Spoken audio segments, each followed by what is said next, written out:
This podcast contains scenes of violence, adult language, and, if we did our jobs right, disturbing subject matter. Listener discretion is heavily advised. That's it. I love you. Bye.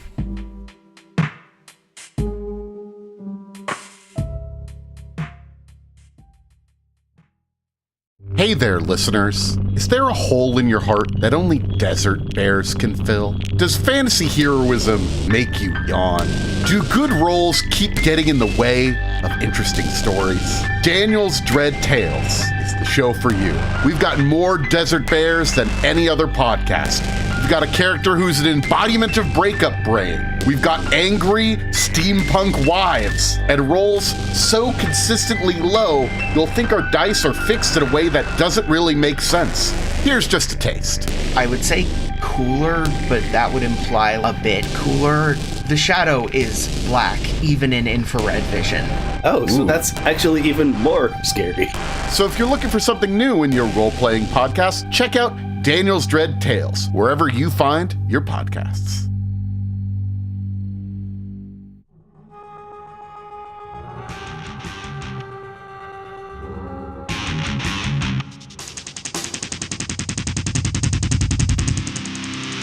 Hello and welcome to the Stars Aren't All Right podcast. I am Catherine and I will be your keeper for this evening. Joining me today is Brian, Tom, Leah, and Alex. I am running my first one shot that have been largely two shots recently. And I am very excited and very nervous. Yeah, well, today we are exploring what life is like at the Call Center of Cthulhu. A call center that is your one-stop shop for everything ethereal and arcane. And we all are going to explore it together. We're going to see what's going on there. We're going to split the party up immediately. Immediately. Just what, like right away. Hell yeah, fuck that party. No one is exploring this together. We are a professional podcast. We are professional. Almost too professional. So professional. Before we start off here, I do want to say that I'm happy to be back home. I am finished all of the atrocities that I've been conducting. The kerfuffles. We had to go nice. extract her from like South Africa. Well, don't say the location. Well, I'm She gonna wasn't bleep that in out South later. Africa. Okay, the UN tribunal is next week. Like we gotta stop Leah admitting. arm wrestled the entire Wagner group. It was impressive. There's a lesbian arm wrestling competition at a place. At a place. Wow. Crib tournament? What's wrong? This is where you choose to like go back on the details. You're like, there's a. They're literally doing it at 3 o'clock on a Monday, though. Where? That's when lesbians are Rising available. I'm like, I can't make that. Yeah, I got to wax my motorcycle and do carpentry at that time. For the record, Leah is laughing. You can't hear her because she hates men, but she is laughing. She doesn't want you to know. Anyways. All right. So, Catherine, sorry, you're trying to run a one shot. This is my first time running a Call of Cthulhu game, so please be patient with me, but you don't really have to be kind. I can handle it. Noted. I can't. That's not true. Yeah. I will cry constantly. But what I really want to do before we started here was to introduce our whole table now that we are all back together. Also give a really big shout out to those who joined us while I was away. Really, really phenomenal. I enjoyed listening to the podcast as a listener and not really knowing what was going to happen. And well, it's great to be back. That was very, very cool. Thank you all for holding down the fort while I was away. It's so much better than being here as a podcaster and not really knowing what was going to happen. That's true. So let's introduce ourselves. Alex, do you want to go first? Sure. I'm Alex Collins. I know we're not supposed to introduce our characters, but I'll be playing Batty the Bear, who is Buddy the Bear's adult entertainment cousin. Oh, please tell me you have a song. I want a song. I want a song so bad. We have a song, but it hasn't been approved by the censor and ratings board, so unfortunately it can't be played. Does Instead Daddy of a have tuba, a dance? it's all just bass, like do do do. Yeah, exactly. Yeah.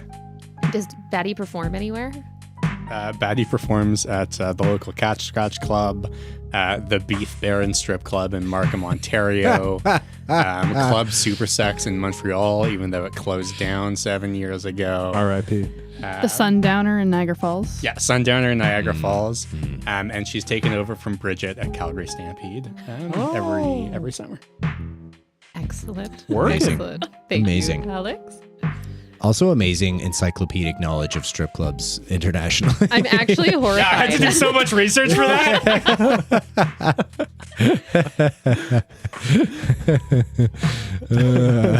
All right, Leah.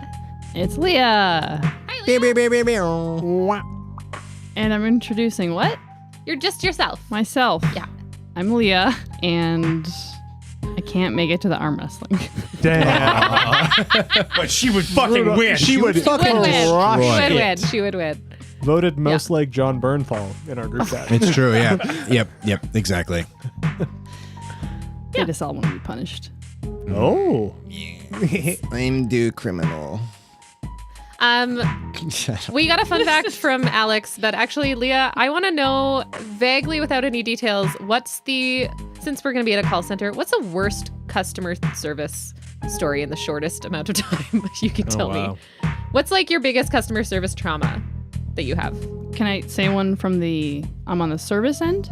You can, whatever traumatized I worked at you a the dollar most. store, and we don't do returns at a dollar store.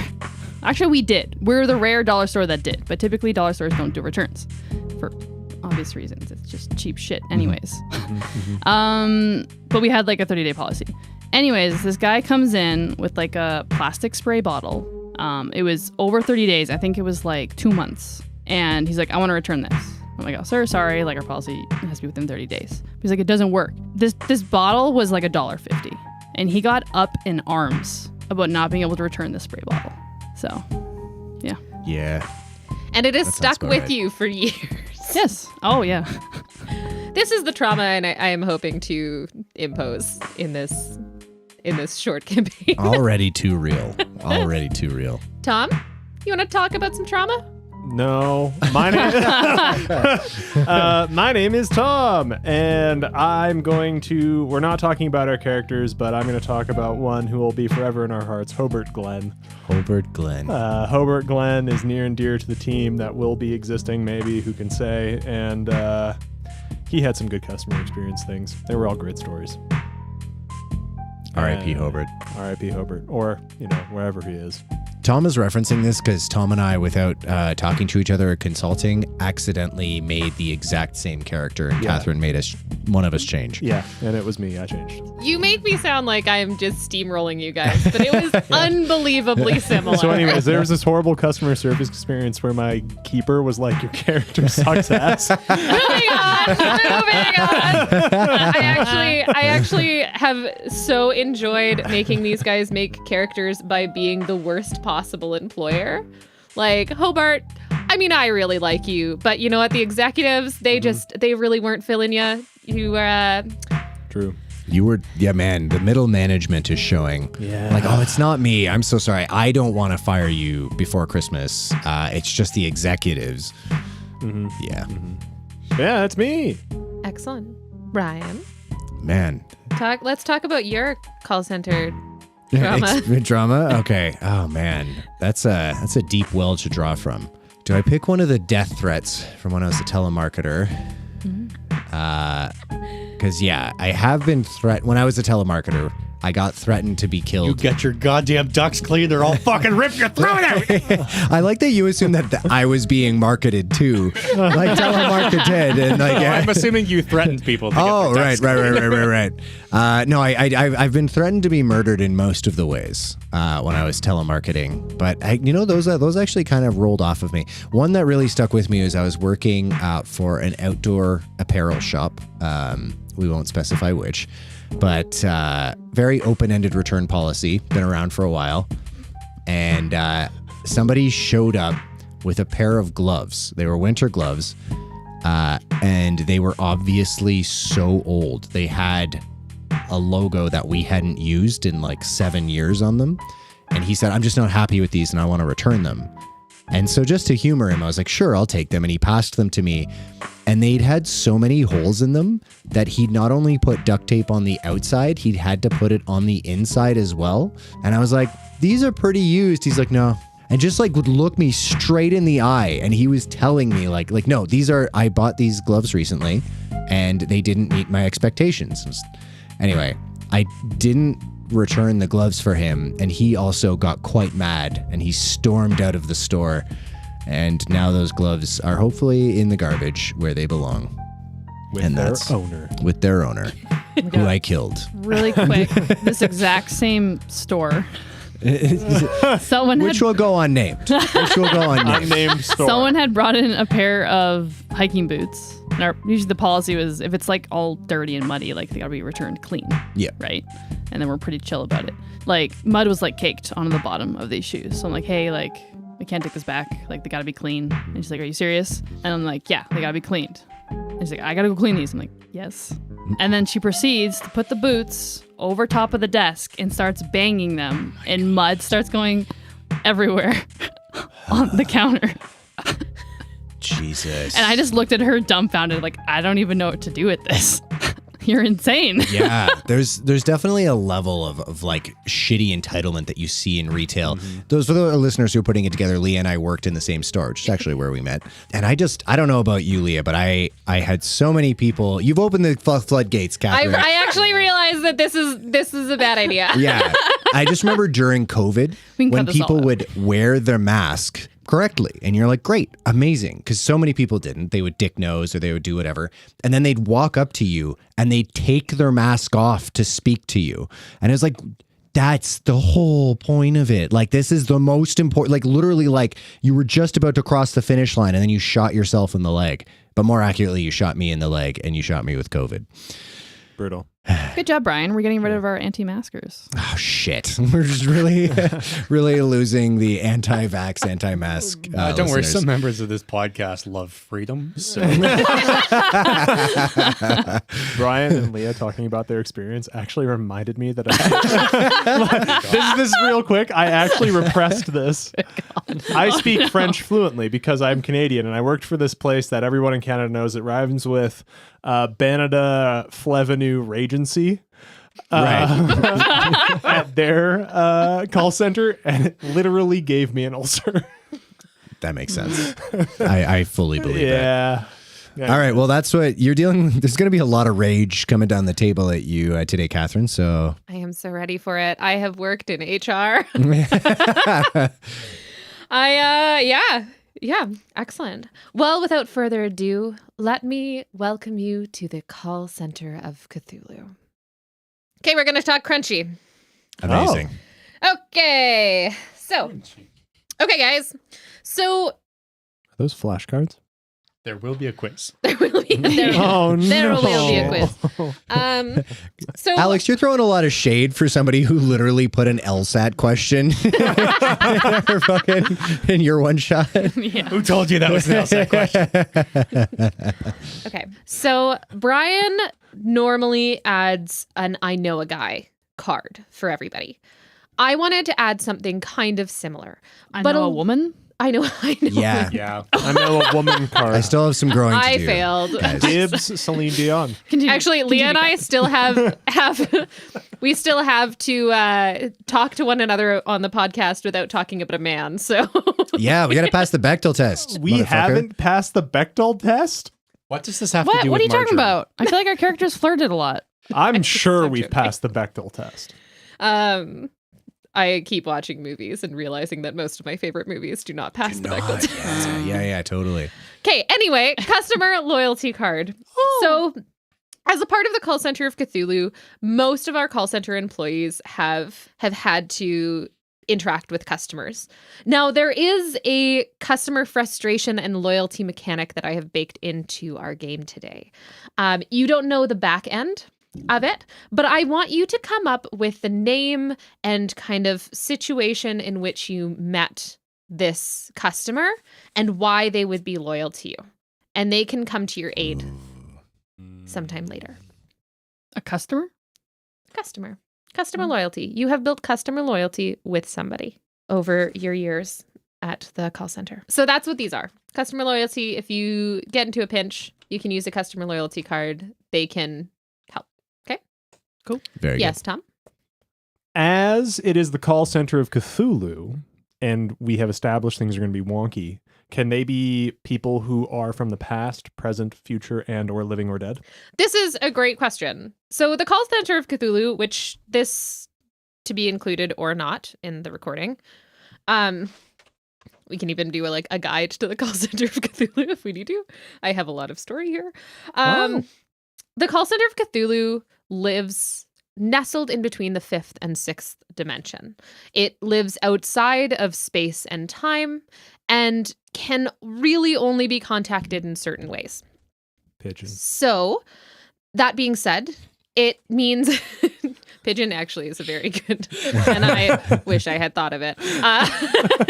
We're stealing it. Okay. So that means that you will be getting calls from all different dimensions, all different periods of time, all across the board.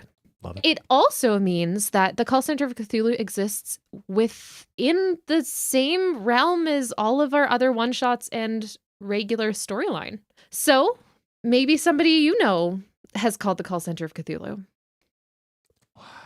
Dad? No, he's still getting the cigarettes, man.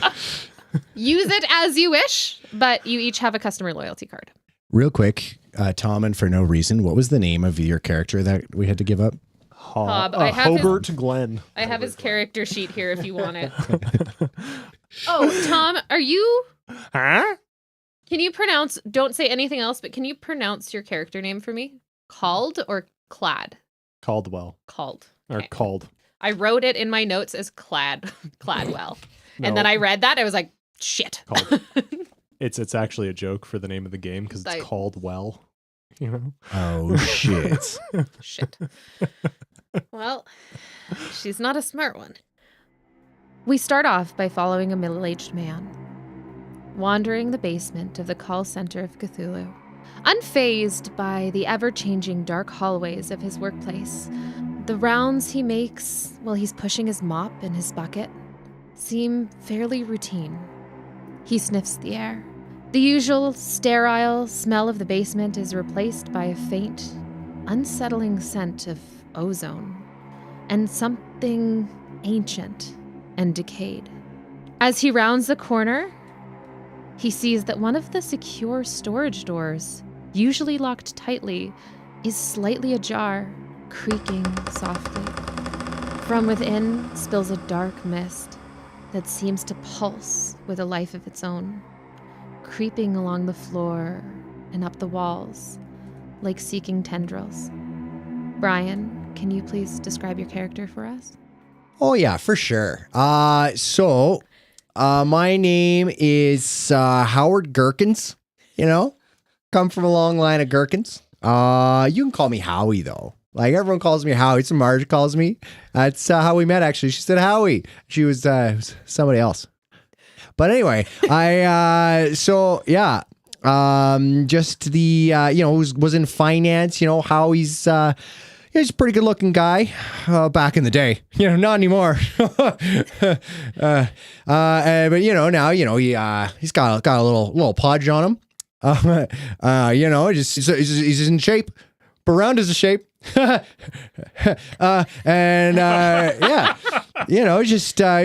retired early, but he just got bored. Just looking for something to do. So just pushing my mop around here, the Call Center of Cthulhu. Marge, I thought this job would be good because Marge loves her horoscopes. So I thought there's probably a lot of horoscope stuff here. And Howard would be right. Now, Howard works as a custodian here at the Call Center of Cthulhu. He takes care of all of the inner workings and works quite closely to the next to the gatekeeper, the interdimensional gatekeeper, who also has an office down here in the basement. Well, do I think this gatekeeper here will probably have a pretty good idea of what's going on with the tendril room that's open, it's usually closed? But it calls to you. Uh-oh.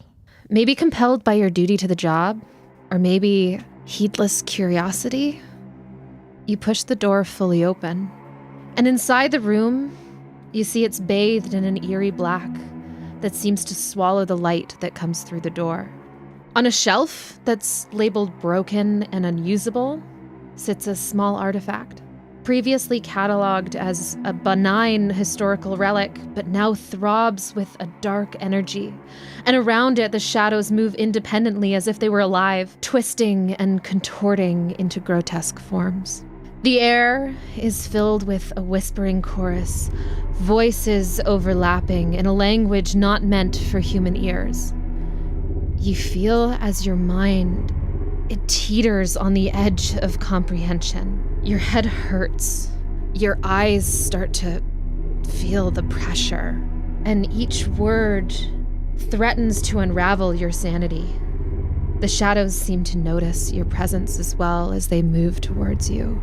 They stretch with an unnatural speed. Slowly, the shadows form a towering figure, and you feel like you're unable to move. The silhouette is dark. It's indistinct and imposing. It's a manifestation of somebody or something dark and mad. The figure speaks in a booming, discordant voice that resonates through the whole basement. Join us and dance in destruction. Be part of the Genesis that follows. Oh, I love Genesis. Phil Collins, one of the best drummers of all time. The ground.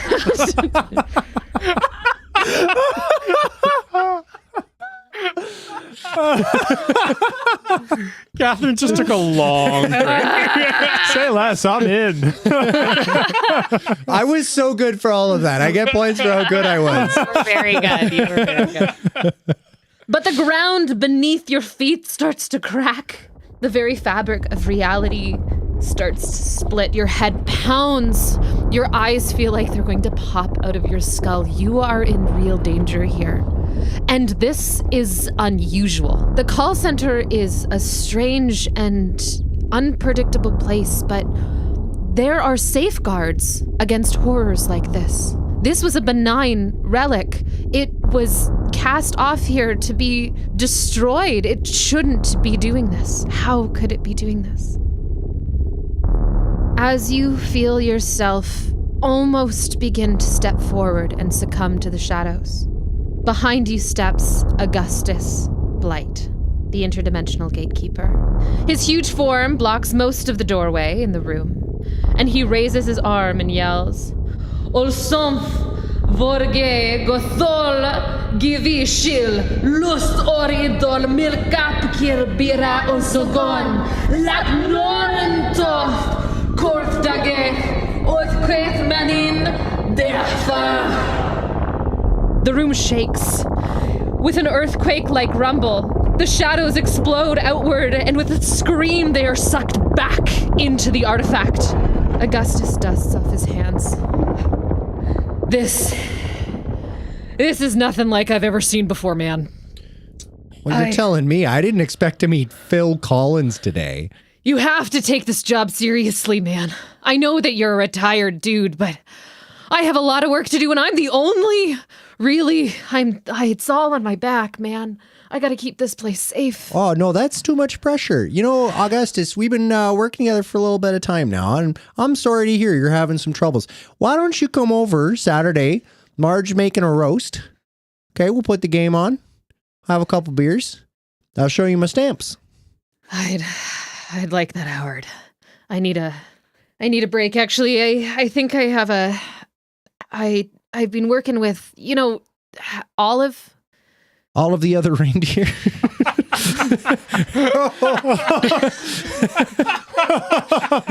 I'm sorry. No, Olive Ashmore. You know, I know. I'm being a stinker. You're just always a stinker. That's why Marge got me to get this job. She needed me out of the house, being too stinky. Maybe you need to spend more time with Marge. I tried. She didn't want that at all. Maybe you need to spend more time with anyone else. You know what? Olive has been, I mean, clearly you know Olive. Tell me you know Olive. Of course. Tell you all sorts of stuff about Olive. What do you know about Olive? Well, she's got a faux hawk. She's got a unibrow. Famously, yes. Famously. She's missing the nail of her left index finger. I actually didn't know that before. Yeah. No, you don't notice it. She wears a glove. I mean, to be honest, I appreciate your company's like 30% of the time, but I don't know what to do. Sometimes I think you're fucking with me. Anyway, I'm exhausted, and actually having dinner with you and your wife sounds great. Well, we better get back to work. It's not as easy gatekeeping as it used to be.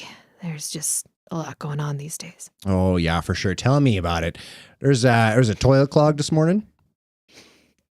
Yeah. Yeah. That's it. That's the whole story. There was a toilet clog this morning, and I had to plunge it. And you know what was in there? Take a guess. An interdimensional gate? No, it's a lot of toilet paper. It's unbelievable. I feel like you and I have the same job. I guess that's what I'm getting at. Oh yeah, the same job. I clap Augustus on the back. Augustus grabs your arm. Oh, he's got meat. He's got gumption. Don't touch me, Gherkins. I'm sorry. Oh, you know, that's it. You know, it's not me and boundaries. I'm working on it. Augustus. Sorry. Augustus turns around and walks away. It's because I'm a hugger. Oh, he's away. He's gone. Okay. All right.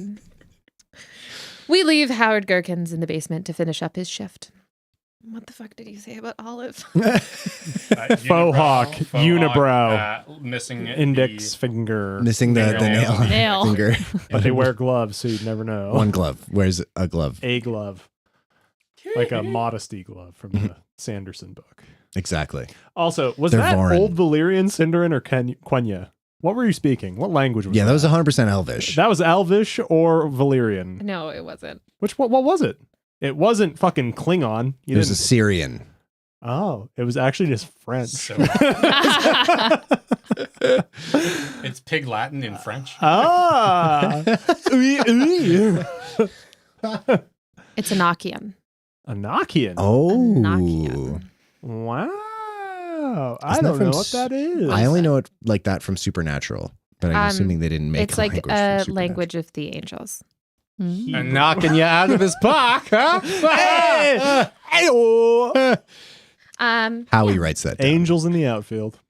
It is it's a human language of the angels. Anyway, Love that. continuing on to the Call Center of Cthulhu, where all your eldritch needs will be helped.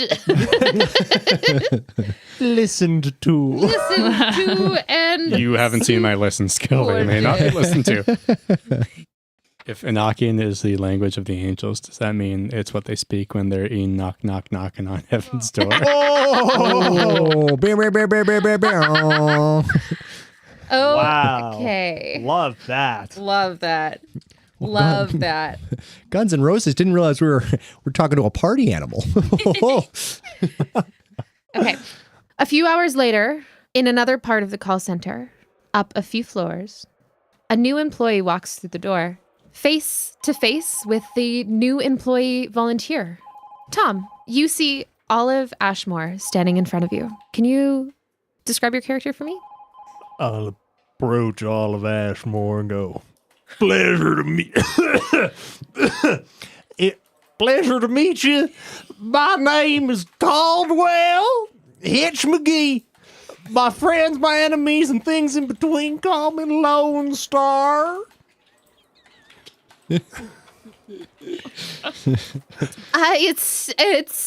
It's great to meet you, Lonestar. It's awesome to meet you. I'm so excited to have a new employee on the team. I love being new to things. It's the only way to learn. Old dogs and all that. I mean, I've met a lot of old dogs that can really learn a lot of tricks. I don't know if that's just like a colloquialism or just, I think it's quite cool. It's good. I mean, it's good to have you here. We've lost a lot of good people recently. It's nice to have, we don't have to talk about that. That's fine. Anyway, welcome to the team. I understand that you are going to be, you're starting here as a, good God, I've lost it. Who are you? Oh, fuck, you keep that in. I would like to say I got this job because I'm younger than Hob. And I'm so happy, proud as punch to be here. What do you know about Hob? I'm younger than him. That's for sure. What, do you know anything else about Hob? I've heard a lot about Hob, but I haven't seen Hob recently for a while. I like not to make assumptions of my fellow man, rather get to know him face to face, other than he's an old sack of shit somewhere. Goodness gracious, if you can find Hob, that would be a great thing. We are missing Hob. You lost Hob? We've lost a lot of people recently. Oh, dear. Now, Caldwell, I understand that you are joining our interdimensional relations liaison department. Certainly am. I can Lee and A's, specifically whilst on the job.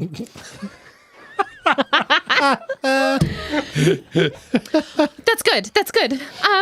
Now, what do you like to do? Well, I really like drinking. I also love my beautiful horse, whom I brought with me today. Say hello to goodness You gracious. brought your horse?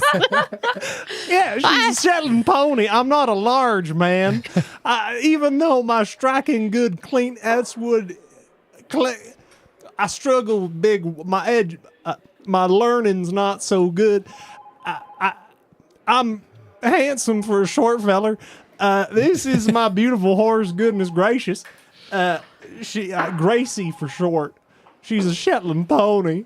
I can mount her as I'm diminutive. I'm tiny. I ride her without causing a fuss. Olive is totally obsessed with the Shetland pony. Goodness gracious. And that's what people say when they see her.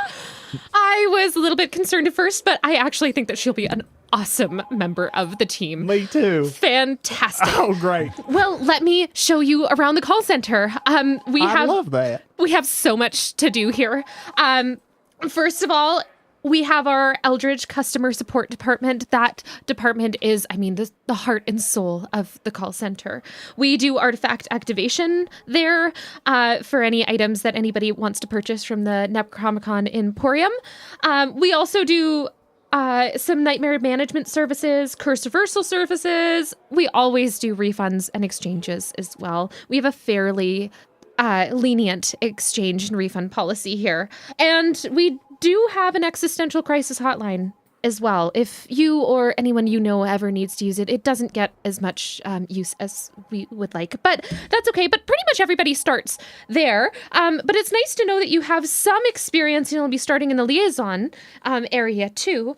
We also, on another floor here, we'll go up and down them, that's fine, but we also have Arcane Consulting and Relationships Department. That's where you'll be, and I can introduce you to some people there.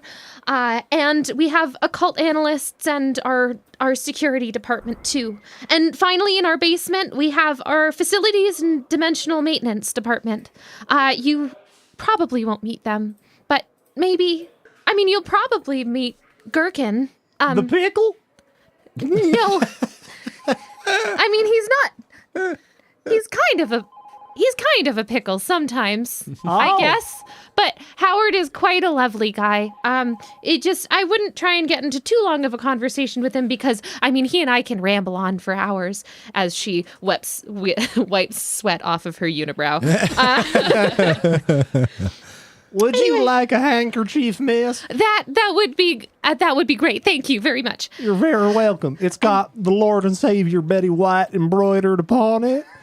She can wipe away your sweat and your sorrow all at the same time. I like you, Lonestar. That's what my friends, enemies, and things in between call me. I like you. I think that we're gonna get along great here. So let me show you around, and we walk through the halls. Now, it is important to remember that the call center itself is a little bit different. It changes. The hallways change. The space changes at all times. It lives within dimensions. Building's alive? Are we inside one of them there transformers? Kind of. I mean, neat. the whole building itself is kind of being ripped and pushed together by different dimensions at all times. So it means that things kind of change. But as long as you follow the signs, it's pretty easy to get around. We have our main entrance and reception where we are now, and then we have our customer service floor, and then we have all of our artifacts, and we'll get to all of that anyway. But I guess let's get started. All right. So coming up to the second floor here, I want to take you to customer service. This, again, is the heart and soul of our department here. And, we have some great people who work here, and sometimes we have to go out on the job, and recently things have been a little more tumultuous than they usually are. And People are leaving the transformer? leaving the transformer to help customers, but some of them aren't coming back. Are they Decepticons? I'm not sure what that means, but it's okay. Oh, that's all right. Do you want some banana bread? I do want a banana bread. Banana bread at work? Darn tootin'. Do you have banana bread, or are you asking me for banana? I'm very good at baking. I present the goodness loaf gracious. of banana. No, don't summon the horse. She'll eat the whole thing. Okay. She loves it. Do we have to spell it out as if she's a child or a dog? Don't diminish my horse like that. I did. Do you I thought want it was. the banana bread or not? I would like the banana bread. Take the loaf. Thank you very much. And she takes Fresh. For the audience, we all just saw Tom cross off one banana bread from his inventory. For the audience, my only skill in this game of 7E Call of Cthulhu is good at baking. So, she munches pieces of the banana bread. Mm-hmm. We have lost a lot of good people recently, and Hobart is one of them. We haven't seen him for quite some time, and I hope he comes back, but it's just good to have good people. Now, What happened to old Hob? maybe you'll find out for us. Oh, dear.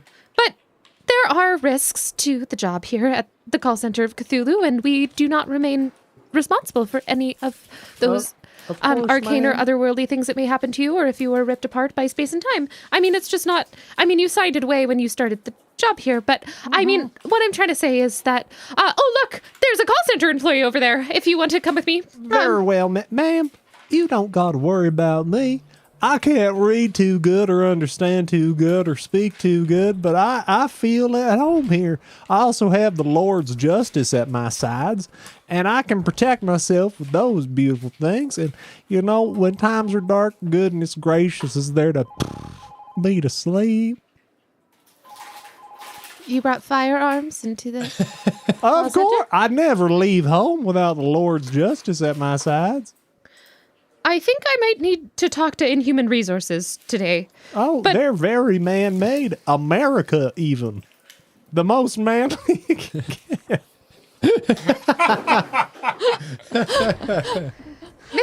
Maybe Greta and Augustus. I might need to bring a few people into this. But I like you, so I don't really want to get in. But anyway, oh, look over there, Craig. Sitting in a cubicle in the side of the room is the most milquetoast average man you have ever seen. His face, unremarkable. His clothes, unrememberable. His appearance, his general demeanor, completely and utterly forgettable. Craig has a headset on, and you hear Craig vaguely mutter, "Thank you for calling the Call Center of Cthulhu. My name is Craig. How may I help you today?" Craig then hits the only button on his keyboard, which is marked Hold, and takes the headset off and turns around. "Good afternoon. How are you, Olive?" Well, if it isn't Dwight Schrute from The Office, how are you today? "I am fine. I am unfamiliar with Dwight Schrute or The Office. The only office I know is this one." Yeah, this is the office. That's a crying shame. Well, I've got all them on VHS. I don't know how, but I procured them. This sounds criminal, and I cannot partake. Banana bread? No, thank you. It's a little spicy for me. Understood. Understood. No, goodness gracious. Do not get offended. It's all right. I see you have a horse. She's a beaut, ain't she? I didn't say that. I just said I saw you had a horse. Your powers of seeing are existing. I would affirm that sentence. I would say if there was an object hidden in a room and I had a chance of finding it, that chance would be about 25%. So you're saying you're moderately good at potentially looking at things that are concealed. I would say I'm moderate. I would say that's well said. You said your name was Craig? It is. Craig, my name is Caldwell Hitch McGee. My friends, enemies, and things in between call me Lonestar. All right. Which are you? I don't know yet. All right, that's fine. I was just curious. Olive, why is there a horse in the office? The horse in the office came with our friend Lonestar. I actually think that goodness gracious is pretty charming, and you might actually make a friend, and she's quite soft. I don't intend on making friends. I mean, you could probably make a friend. I mean, I disagree. Craig has been here for a long time, and if you need to ask him any questions, then or if you have any small words. No. You may use large words. He is. No, I can't do that. Oh, I understand. What I'm trying to say is Craig has a great ability to create structure and adhere to structure. So if you were having any trouble at the Call Center of Cthulhu, you can go to Craig and ask questions. But you can also come to me because I am the orientation volunteer, and I do love questions, and I love being your friend, and we're just so excited to have you here. Olive, have you taken my recommendations with respect to a 6-month orientation process for new employees? 6 months is, I mean, we can talk to our human resources about that, and I mean, Greta Fumbleton, who gave you your offer of employment, our human resources manager, Craig, she has concerns, and So I take it has not been implemented? I mean, not yet, but also... I feel indifferent about this. Oh, well, in that case, that's okay. Craig, do you need anything else from us? Do you want to welcome our new employee? I don't want. Do you miss any of our other employees? I don't miss. He's an accurate boy. I He respect that. Is an accurate boy. Well, let's show you where your office is then. And I have an office? Of course you have an office. Shucks, that's just right as rain on a sunny day. You have an office with a good office chair and a good phone, too. I get a phone? For context, I have been here 15 years and I still have a cubicle. I do can not have see feelings why. about this. Oh, well, you and I should spend a little... I must return to my calls. And he puts the headphones back on and hits the hold button again. To take somebody off hold or to put another person on hold? That's up to interpretation. That man is so good at his job. You see his commanding presence? That was crazy. Commanding, yes. And I do like Craig in his own way. And I think that we're friends, actually. And I do like having friends. Me too. Yeah. Craig shakes his head in the background. So, what was that about people going missing from our Cybertron focaccia ever folding slapping piece of dough? I mean... What? Yeah, what? I mean, I've never made focaccia, but... You said this place is always changing. So we're stuck in the fold and slap phase of any good sourdough bread, just like my dad's used to make. Olive is confused. Catherine loves it. Olive is in the focaccia. It's the focaccia olive bread. It's all connected. It's all connected. It's all a conspiracy. It's also a transformer. I'm so excited to see my office. Thank you so much for taking time to show me around, miss. I hope you enjoyed that banana bread. Could I have an oven installed in my office? Or is there a team kitchen in which I can bake? We do have some extremely hot portals, or portals that go to extremely hot places that could be used as a... You know what? There are a lot of questions I haven't been asked before, and this is one of them, but I'm going to leave some of these questions to our Human Resources Department. Well, you have to understand that I'm the volunteer. I don't quite know. I understand. No need to panic. Just innocent questions. Well, but if you do have questions, other questions, I actually could probably sneak you in to the... Well, not sneak you in, but give you permission to go to an interdimensional portal where there would be quite a hot place on the other side. And you could bake banana bread or focaccia wherever you wanted. I am the new intern for the interdimensional gatekeeping, which is very cool. We've only had one interdimensional gatekeeper for this whole time, and he's being overwhelmed and people are disappearing. I'm a little worried about it, but you know what? I always say that we have to stay positive. And you continue on to the interdimensional relations liaison section. After a certain point, my little legs would get all tired from walking, so I'd hop aboard, goodness gracious, and just go for a ride. That's fine. Here is your office. I want you to get acquainted, and you do have some helpful hands close by as well. How many? You have... Emery is pretty close. Emery? And Emery has at least 2 hands. So Emery can help you, but otherwise, I can help you. I love to help people. And, we always have Craig, and he's just down the way. And then also we have... in Human Resources, who will see you in a moment here. They'll call you in when they need you. Okay? Of course. That sounds lovely. Perfect. Do you just want to get settled and then... Oh, I can get settled.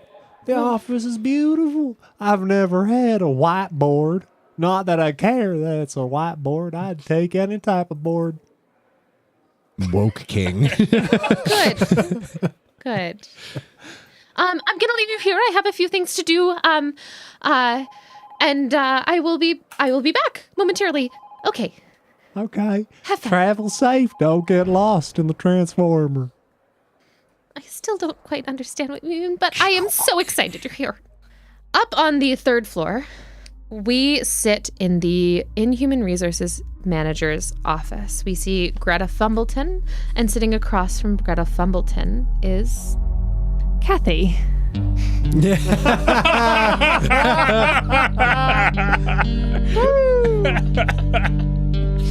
In all her slimy, maggoty glory. Cathy. Leah, do you want to explain your character for us? So Cathy has long blonde hair, is wearing a fedora and sunglasses, and a very long beige trench coat. The fedora is also beige as well. And aside from the trench coat, she's also wearing brown gloves, brown pants, and some brown boots. So really the only skin you can see is just her very pale face that is not covered by the sunglasses. Also, she is 6'3" and a little bit bulky. Muscle mommy. She lifts. It's the thousands and thousands of eyes concealed beneath the trench coat. Greta's sitting across from Cathy. Cathy, you've been a great Human Resources officer, and during your short tenure here, I think that we can do a lot of development. I realize that this is the exact same voice that I was doing before. So let me choose another one. Cathy during your period year as an inhuman resources officer. You've actually nailed a different character. Eh? Not till later, Alex. But Cathy, I need your help with a few things. We've had so many employees not return from their on-the-site outings. And I am a little concerned about our new employee. He seems good, but Olive has told me he's a bit... Awesome. Spacey? Maybe what she said? She said great, but spacey? He needs help. And as the Inhuman Resources team, it is our duty to make sure that we all get the appropriate training and that our employees stay safe unless it is an otherworldly or an eldritch ripping apart of dimensions as they have signed away. So I need your help in two areas. First of all, can you help our new friend, Caldwell? It just says Lonestar here, which I don't understand. But Cadwell Lonestar Hitch What McGee. does Lone Star mean? Honestly, I think that I think he sees himself as a lone wolf, maybe? Lone wolf. I think I understand. Olive also said something about a horse, but I don't know if that is theoretical or real. I don't think a horse would work. Okay. Continue. Sorry? Nothing. Okay. You've always had a great sense of humor. And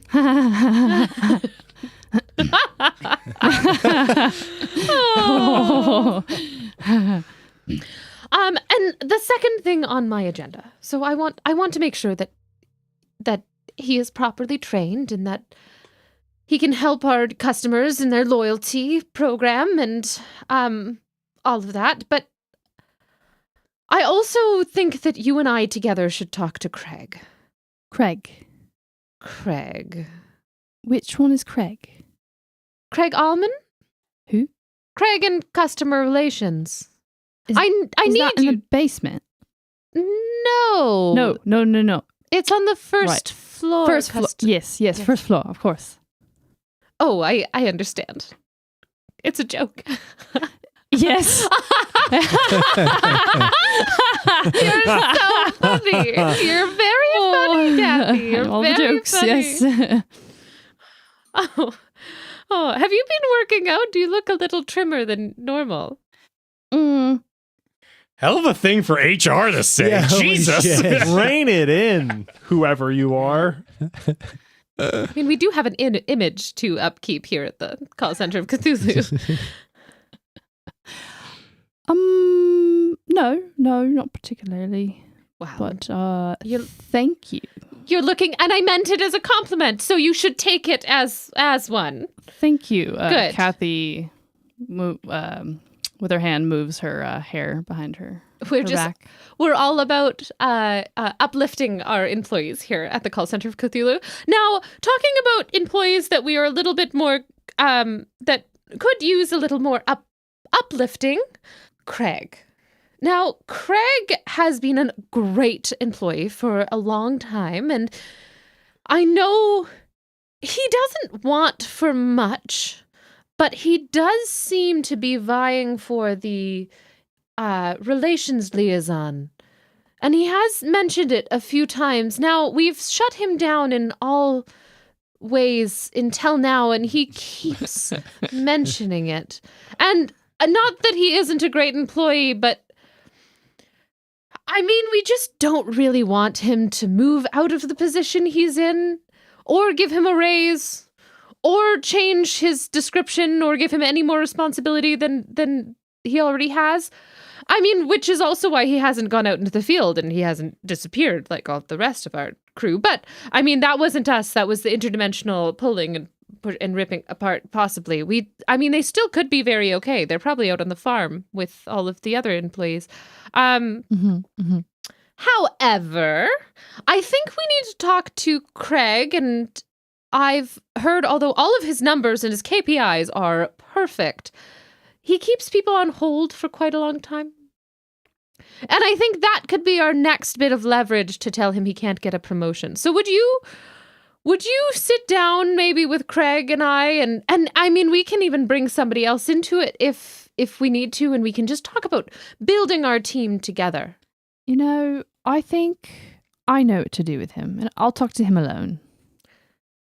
I mean, typically we have 2 people on, like a witness.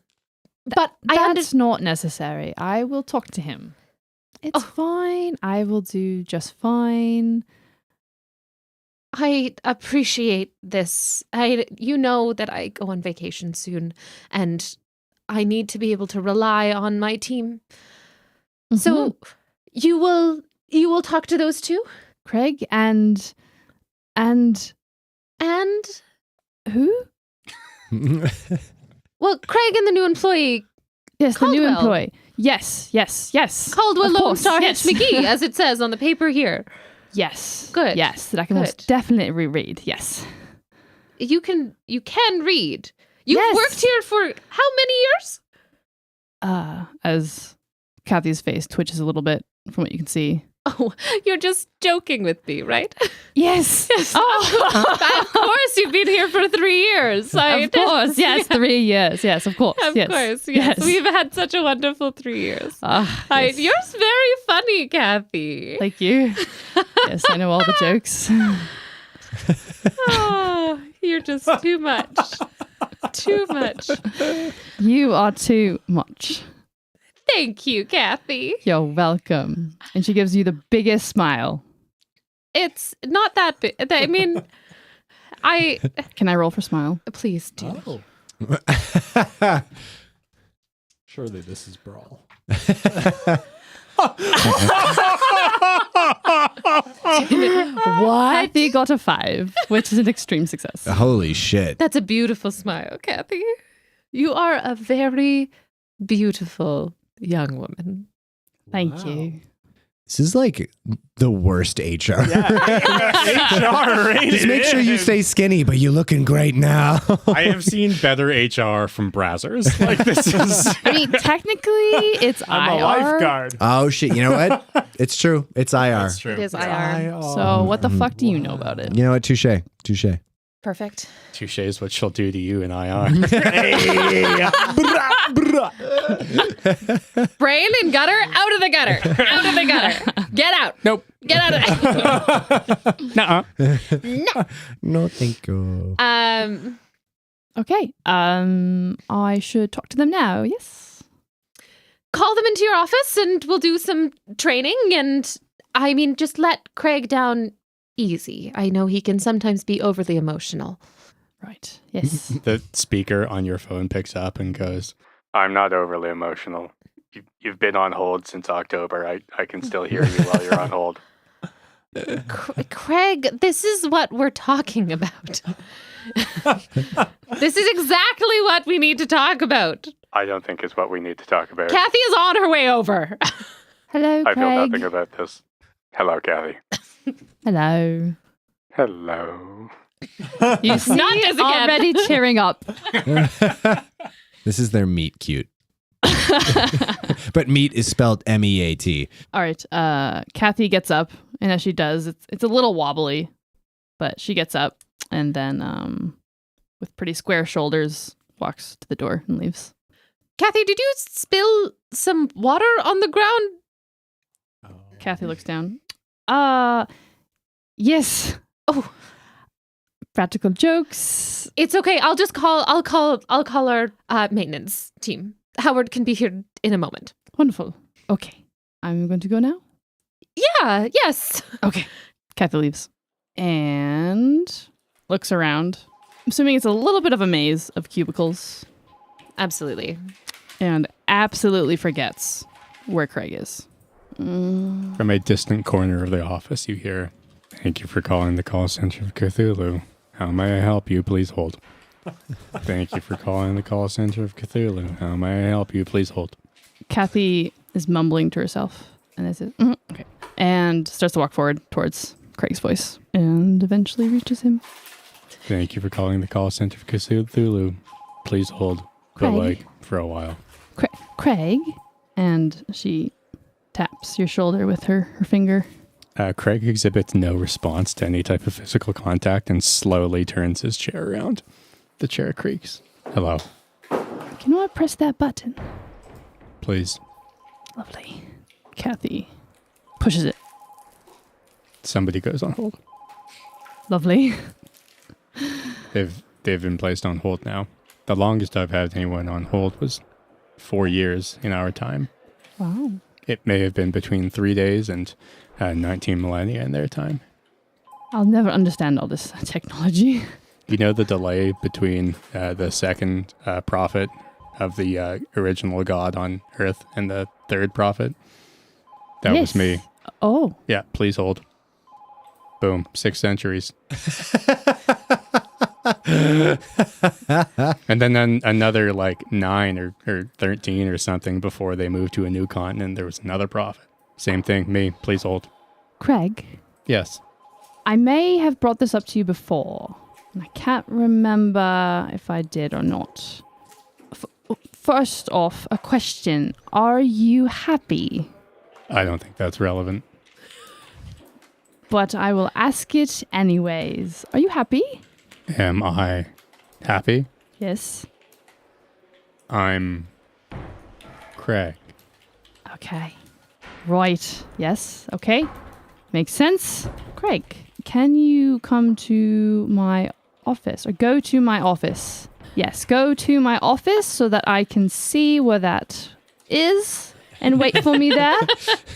I see you have changed it from a question to an imperative, wisely sidestepping the fact that I was about to say yes and then sit here in my chair and not go to your office.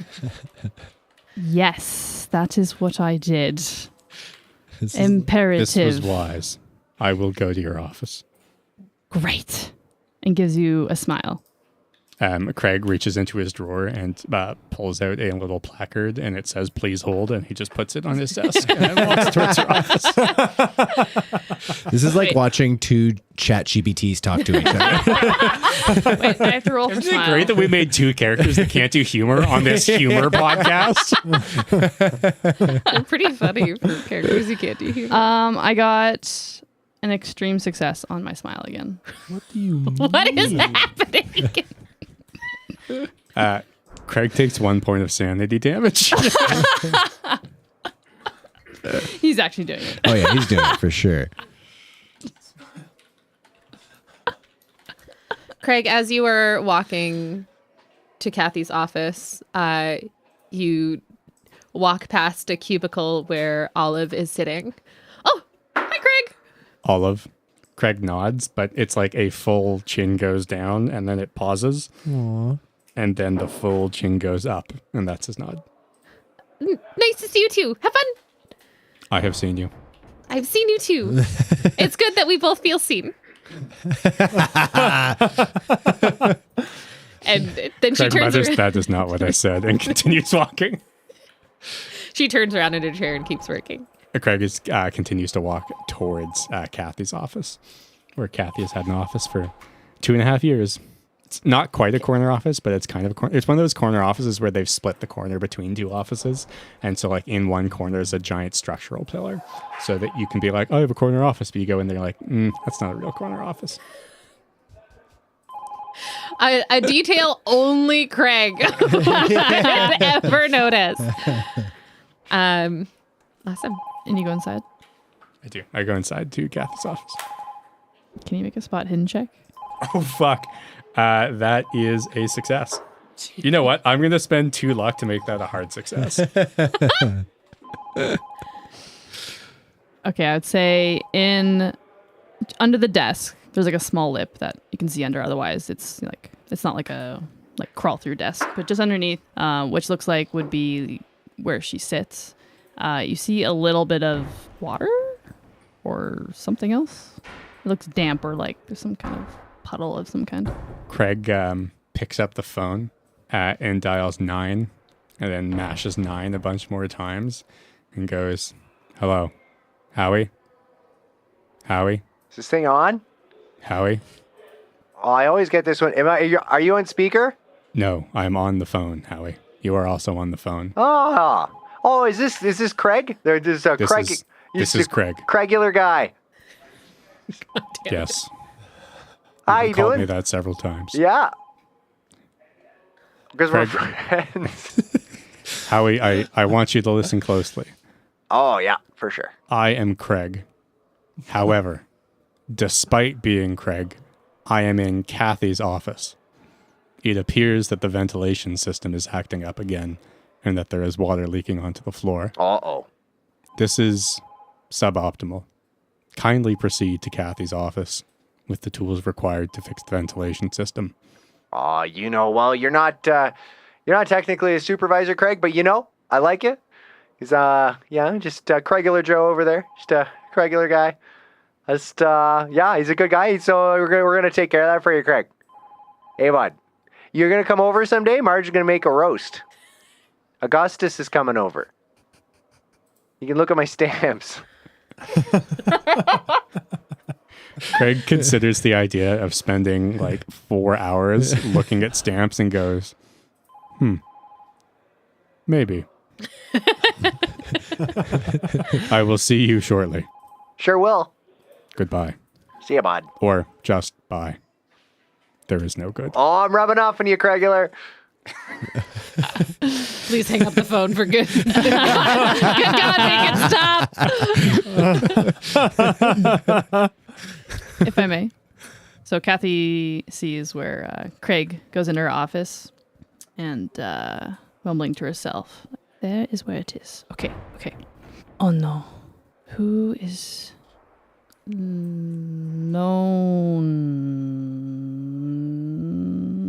What? Star. Lonestar. Yes. And Cathy looks around trying to find who Lonestar may be. Craig goes, Cathy, I do not think we should be referring to new employees as Lonestar. Craig? I'm in your office, Cathy. I'm not there.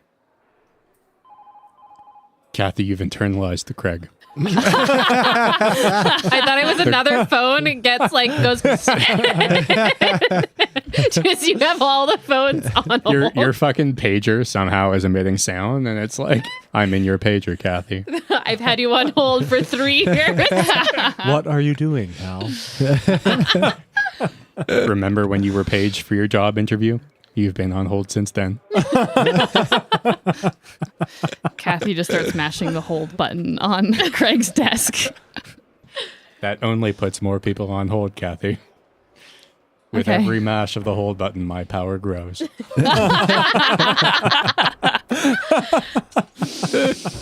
Okay, but Soon everyone will be on hold. total hold domination. Cathy looks around, trying to figure out where Lonestar is. Do you want to make a perception check? Spot and hidden check? Yes. Cathy will do. Wizards of the Coast branded Marines just bursting through the window. Cathy will spend 1 luck to succeed. Good. Oh. Alrighty. Caldwell is sitting about 4 cubicles down from Craig's office. And Craig has a cubicle. has a cubicle? Craig has a cubicle. A cubicle. From Craig's, Metaphorically speaking, Craig perhaps is a cubicle. down from Craig's cubicle. Caldwell.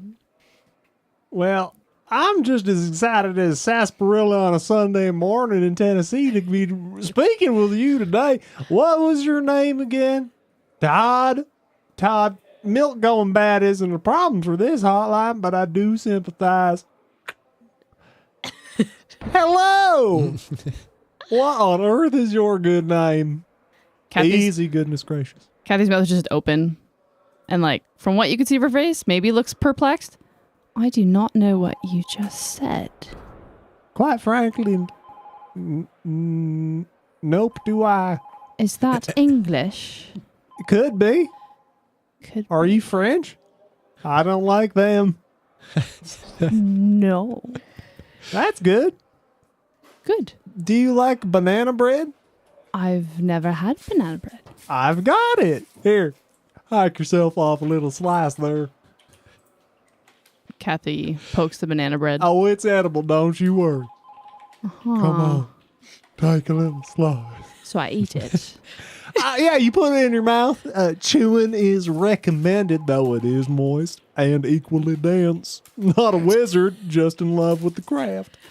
Would it be all right if I saved it for later? I'm not going to tell you when or where to eat. That's not polite. Okay. Go ahead, take the loaf. I've got more. How big is this loaf? That's a standard loaf of banana bread. No, yay big. About a football. That's God's given sport to earth. A football of banana bread? Yeah, football of banana bread. Football I'm of banana from bread. Texas. We do big banana bread. Aren't American footballs smaller than Canadian footballs, or is it the other way around? The football field is smaller in America because they don't know how to measure things properly. Sorry, American. I'm sorry. Don't know. I'm sorry, American listeners. Listen, Mile, what are you doing? Well, Cathy's trench coat has like ginormous pockets and just like drops the banana bread in one of them. Convenient. What can I be doing for you on this good day? That is a great question. Lonestar. That's what my friends, enemies, and everything in between calls me. Yes, that's your name. It could be. Oh, perfect. Okay. Office. Yes. This is my office. Yeah. You need to come to my office. Oh, that sounds like. Can I bring goodness gracious? Who is goodness gracious? My Shetland pony. Look at her. She's just looking at. Oh, love, so cute. I cut her hair just this morning. Good God. Goodness gracious is laying on the office cabinet, but like resting her paw in between her crossed hooves and just looking adorable. Oh, ain't she just the best thing you ever done seen? Yes. Yes. Yes. Yes. Yeah. Yes. That's a good answer. Goodness gracious, I'm about to mount up. Get ready. We're going on another If you adventure. want her, yes, she can come along. Beautiful. Goodness. I'll mount goodness. I'm a small man, so I don't actually change height when I get aboard. Goodness gracious. How interesting. This explains your ride skill, doesn't it? I have to ride. I'm bow-legged and petite. I'm just imagining Tom making this character and then your partner being like, oh, you're making a cowboy. Is it a Western? And you're like, what? I've never seen one of those. Where are we going? That is a great question. One moment. Cathy turns around and kind of Take scans your around. Should I do spot hidden or intelligence? What do you think? Try to remember where I saw the Whatever office. you want. Yeah, it's maybe like intelligence. I think intelligence would make sense here. That's a failure. You take, so in this case, you take Caldwell into just an empty, different cubicle. Wow. A cubicle. Okay. In a cubicle. And you are a little bit confused, but then the phone rings. Someone's calling you. Fancy that. And while you forgot where you were going to your office, you do remember that what was asked of you by Greta is you have to do a little bit of training with Caldwell. Right. Yes. Yes. Training. Lonestar, That's my name. pick up the phone. All right. Hello.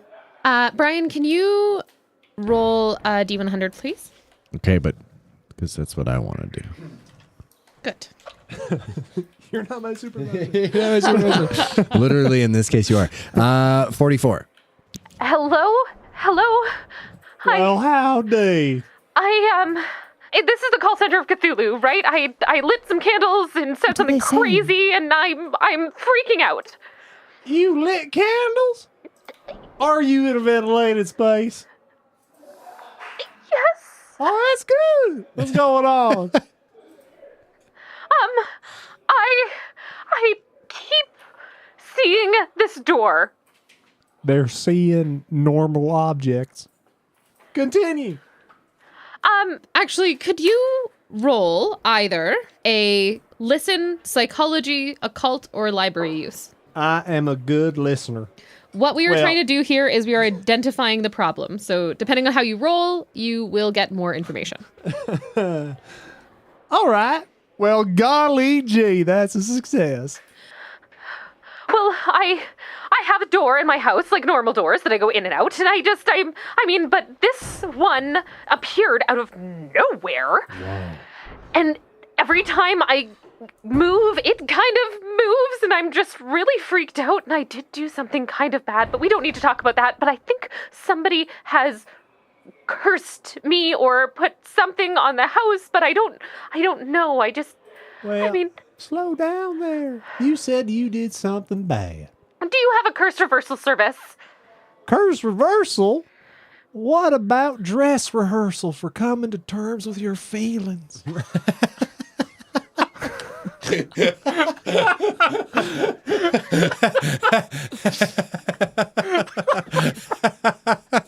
Only Brian and I found that funny. Yeah.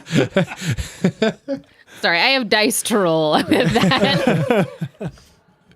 For all subsequent rolls you have with this customer, you take, you remove 3 from your roll. Or sorry, you add 3 to your roll. Oh! That's... Hooray!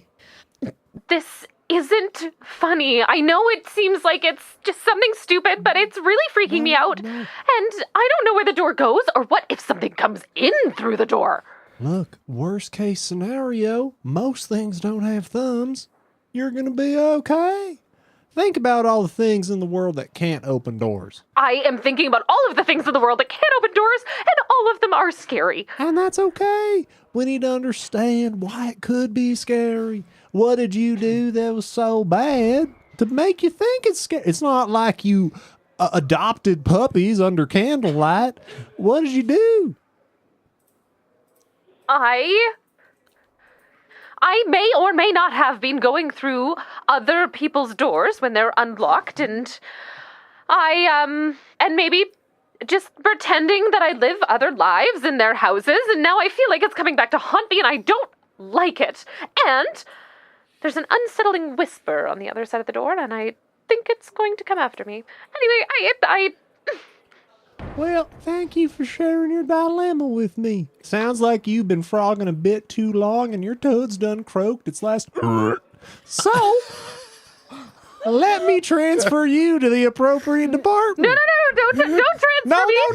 No. Hey, our team is ready and willing to listen to you. I am not a specialist. Lonestar, give her a smile. Oh, I'm smiling at. Can you feel that? I Kathy need gives 2 thumbs you up. to make some type of charm, fast talk, or persuade. Oh, persuade? Say less. That's It's a fail. Say more! Say more! No! Keep talking!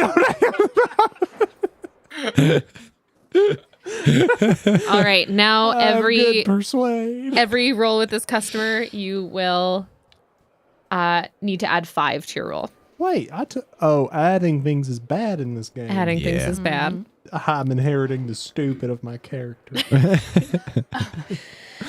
Okay, we have one more option. You can leave it as is, or you can try and save it. I'm gonna try and. I am a specialist. Okay, you can either try and find a solution with library use, computer use, or occult science or electrical repair. Or you can try and calm her down by doing another charm, fast talk, persuade. I'm gonna try and calm her down. Okay. Those are my best skills. You got it. Look, I know you're panicking right now. You've been living many people's lives. And when you jump into that many people's heads, it's easy to lose who you are on the inside. It's like when you get lost down in the Catskills or the Great Beyond, or even just trying to read a book. It's tough. I'm trying to.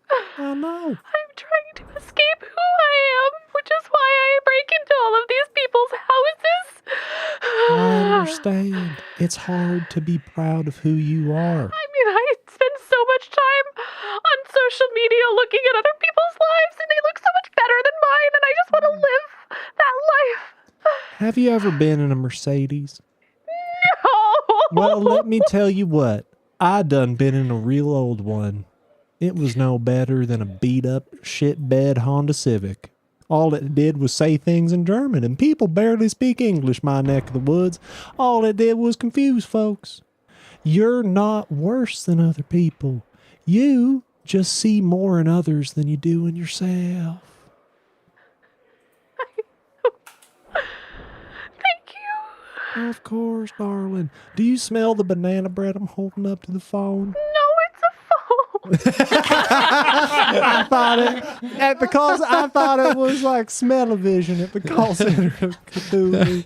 I don't think phones work like that. I'm not very smart. I'm just a good listener. You are a good listener. Yeah. So let's get this resolved for you, okay? And can you do a persuade again with an extra die, please? Yeah. You will add. You will still add 2 to whatever your lowest roll is. That's still a hard success. Excellent. Mystery Man, I don't know what your name is, but you didn't introduce yourself, which I feel like is kind of a breach in protocol at a call center. I don't know who to call you. I'm not worried about what you've got going on, but my friends, enemies, and everything in between call me Lonestar. Oh, Lonestar. You really helped me out here. I think I can handle the door. Wonderful. Now let's close this door on your trauma and move past it. Do you think you could transfer me to somebody who could help me? Absolutely, darling. Just hold on. Thank you. Where's the hold button? I can't read too good. Are you going to transfer me to somebody? Well, I'm putting you on hold, Dart. What's it? Do you know that? Thumbs up. Yeah. Are you talking to me? No, I put you on.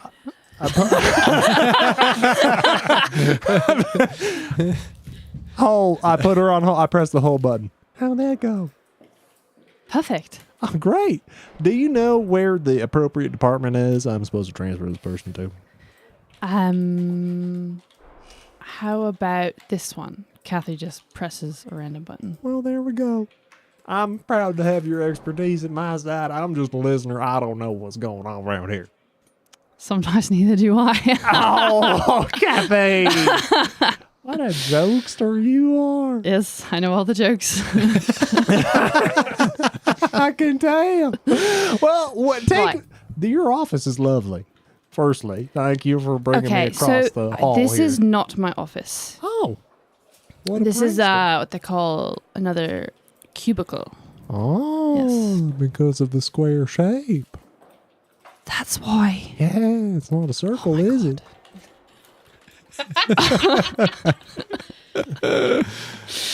Okay. Cathy scans around the office again. From off in the corner office, you hear, Call Center of Cthulhu, this is Craig, please hold.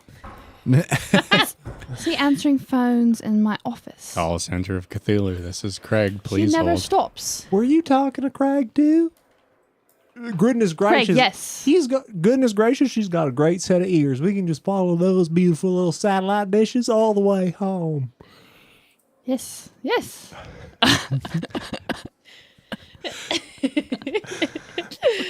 Not I got good 4 enough. people, none of whom can talk to another human. You asked for this. It's a call center. I say we can't talk to other people. We are an hour and 10 minutes into this podcast and no plot development is happening because we're just talking to each other. I'd also like to say Touché. that Lone Star's call, I felt better after that. You know, I that, did too, actually. I was just Yeah. like, that was really nice. I She's felt really still good. on hold. I do need to stop. She got transferred to the right department. She get the button. She got transferred to You Craig. got transferred to a department.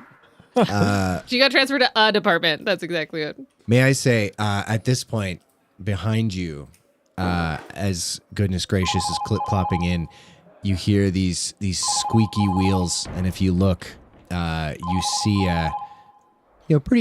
almost unbelievably average or slightly below average looking middle-aged man with black, there's salt and pepper hair. It's not slicked back because I'm not a movie director. And he's just pushing his mop and bucket, and he's got his belt on with the little spray bottle and the rag. He says, "What? Yeah, it's either a big dog or a small horse." That would be goodness gracious. Goodness, go ahead and turn around and show them your graciousness. Oh, look at this. Look at this. This reminds me of Westerns. Close enough. Oh, yeah. Yeah. She's adorable, ain't she? Is that Howie? That's me. Yeah, I'm, my Howard. You know, it's, you're Cathy. Yeah. Oh, yeah, for sure. Who's this? Who's this fella? Well, pleasure to meet you. My name is Caldwell Hitch McGee. My friends, enemies, and things in between call me Lonestar. Lonestar. I like it. I like it a lot. I'll tell you, Lonestar, I got a pretty cool nickname myself. Oh, do you? It's Howie. Well, darn, dude, Howie. What a name. I love it. We're basically the same. I do agree. I love your can-do spirit. I love your horse. Brian's having a lot of trouble not picking up your accent, if I'm being honest. It does tend to have that effect on Eastern Canadian folks. Oh, yeah, for sure. For sure.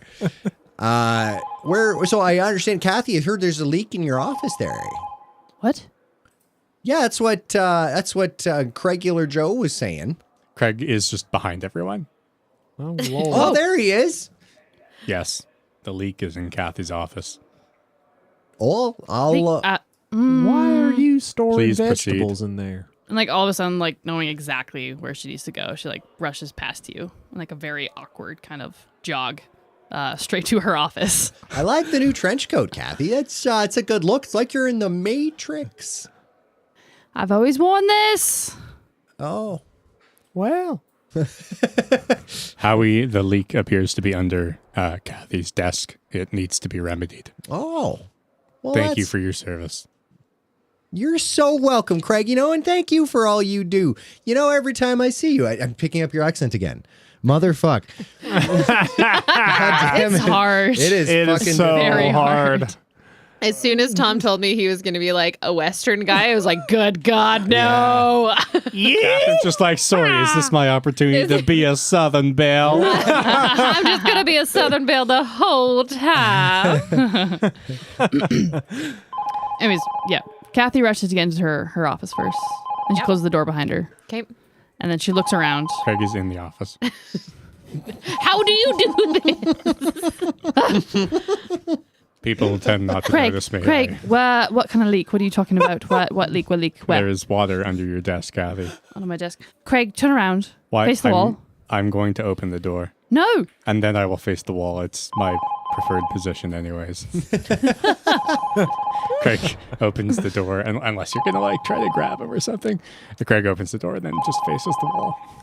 Whoa, goodness gracious. Hold on. Don't go treading toward that water well. It's poison.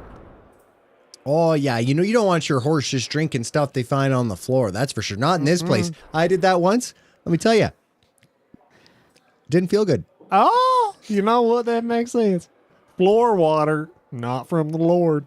Cathy kind of rushes behind her desk, sits down, and like from her seat, you can see her foot kind of from underneath, trying to like Cathy, pull in the. What are you doing? Don't you worry about it, Cathy. God damn it. For sure, bud. Hockey, ice skating. Oh, don't you worry. Oh, don't you worry. There you go, bud. Fucking right. Okay. Hit the mud. Where you go. Darts in the park there, bud? Darts in the fucking park. Cathy, don't you worry about it there, bud. I got my mop here. No, that's fine. I'll take care of it. It's nothing. Oh, Cathy. You know, you're looking stressed. You're looking quite pale. Saturday, why don't you come over? Marge is making a roast. Craig is coming. We've got Augustus coming. You know what, Lonestar? Yeah? Why don't you come? Does goodness gracious eat meat? I am coming to see the stamps. There's stamps. There are goodness gracious loves good stamp. Do you have any Lincoln memorials? Oh, buddy. Oh, there's a whole section of my binder. It's entirely Lincoln Memorial stamps. Well, she may not be an omnivore, but she is a stamp appreciator. Great. Is your home pretty secluded? Oh, yeah, for sure. Yeah, we got an acreage. It's surrounded by forest. Oh. No one can hear you scream. Oh. That's what the realtor told us when we went to look at it. Okay. Yeah, I'll come. Oh. Well, it's gonna be a party. You know, I might even have to play some Guns N' Roses. Oh, darn tootin'. You're going to play with guns And roses. and roses. I've never Very heard of this game. Italian. Are they really? I mean, when you combine them, Roses are Italian. I could be. At this time,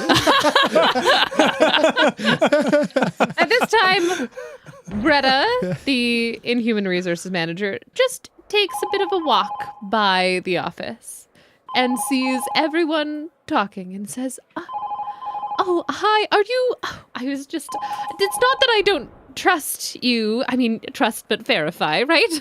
But I just wanted to see how our meetings were going, but it looks like everything is going well. Oh, hi, you must be Caldwell. Yes, Craig. Have we spoken to Craig? I have spoken to Craig. I have you. spoken to Craig. Oh yeah, I talked to him too. Not Regular you. Joe. I have been spoken at, yes. Oh. Good. We're having good conversations. Always good conversations. Caldwell, it's nice to meet you. Likewise. I am Greta Fumbleton, and I am our Inhuman Resources Manager, the Chief of Inhuman Resources here at the Call Center of Cthulhu. Now, we are seeing our little Cathy spread the wings and fly. Figurative wings. But I understand. I understand that you've taken a few calls. We have gotten a few initial complaints, but I do think that they are getting better. They are getting better. Good. Just a little bit more training there, but you know what? We really like to learn on the job, and we really are a family here at the Call Center of Cthulhu. So you can really ask anybody for help. And our friends here that you're working with, Craig, great to ask questions. He's been here for so long, and he is so good at the job that he is currently in, and will be very good at that same job for a very long time. And you also have so many other people that you will be able to ask. You have Emery, you have Olive, you have all sorts of people around you. So just don't be afraid to ask questions. I'm going on vacation next week, so I will not see you. But, you can always summon me or give me a call, but I probably won't answer. But you do have great Inhuman Resources here. Spreading wings and all. Greta, are you going to Hawaii? I am taking a vacation. To Hawaii? Interdimensional vacation, because we have so many great interdimensional travel services, which you should be pushing on your calls, everyone. And Greta, I assure you we are pushing these. We have tried to subscribe many people to our partnership with Astral Adventures in interdimensional and intertemporal travel. And this is why you were such a great customer service call center employee. Is Greta outside of the office at this time, or is she in the office? Outside. Craig closes the door. Right. Bye, Greta. It's very nice to Kathy, meet you. why am I in your office? Great question. No, I've got it. Howie. That's me. Yes. I only have 2 seats in here. Well, that's okay. I could stand. Oh, yeah. I also prefer to stand. That's Craig. It's the Craigular guy. It's I Craigular do prefer standing. a mounted position. Buddy's on a horse. That's a seat with legs. It is a little crowded in here with the pony. Oh, I like a cuddle. I'm a hugger. No, thank you. Nope. No hugs. We've talked about this. Okay, I understand. You know, it's fine because you got the boundaries. You know, I've been learning about them on the TikToks. Yes, the TikToks. Yes, okay. And that's what we're going to talk about today as Inhuman Resources. None of us are in human resources. You were the only one who's in inhuman resources. Yes, as an Inhuman Resource, I am talking about Inhuman Resources to you. So, sit down. We're going to have a little chat. Okay. Done. Yes, you are already seated. Perfect. Craig does a wall sit and holds it perfectly. There's no He's a psychopath. whatsoever. I'll tell you, he's a regular guy, but he hasn't got regular quads. Look at those. Quads. That's this part. Yeah. As Cathy points behind the desk.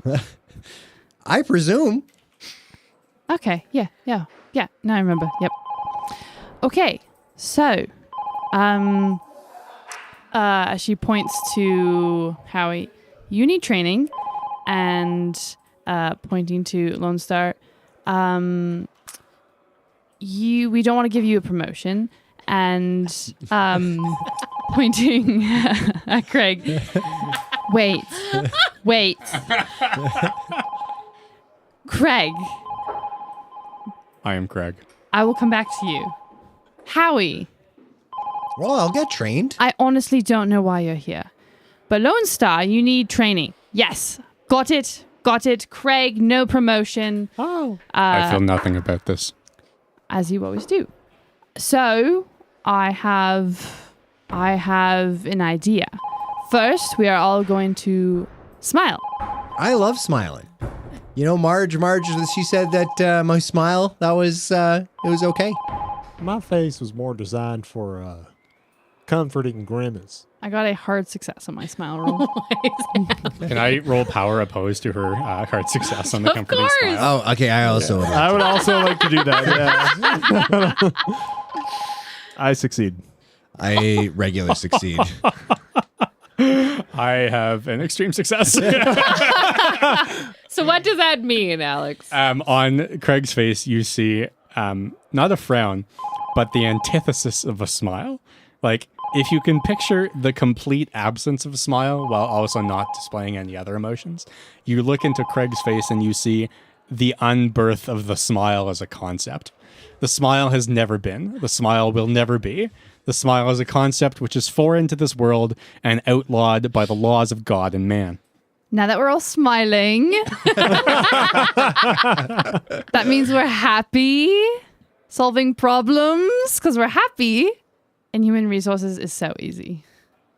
Give her a smile there, goodness gracious. Can you Craig roll psych on... he doesn't have any skill in this. Brian made a really weird face. Yeah, I did a horse smile. Can Craig roll psych on Cathy? Sure. What's your skill in psych?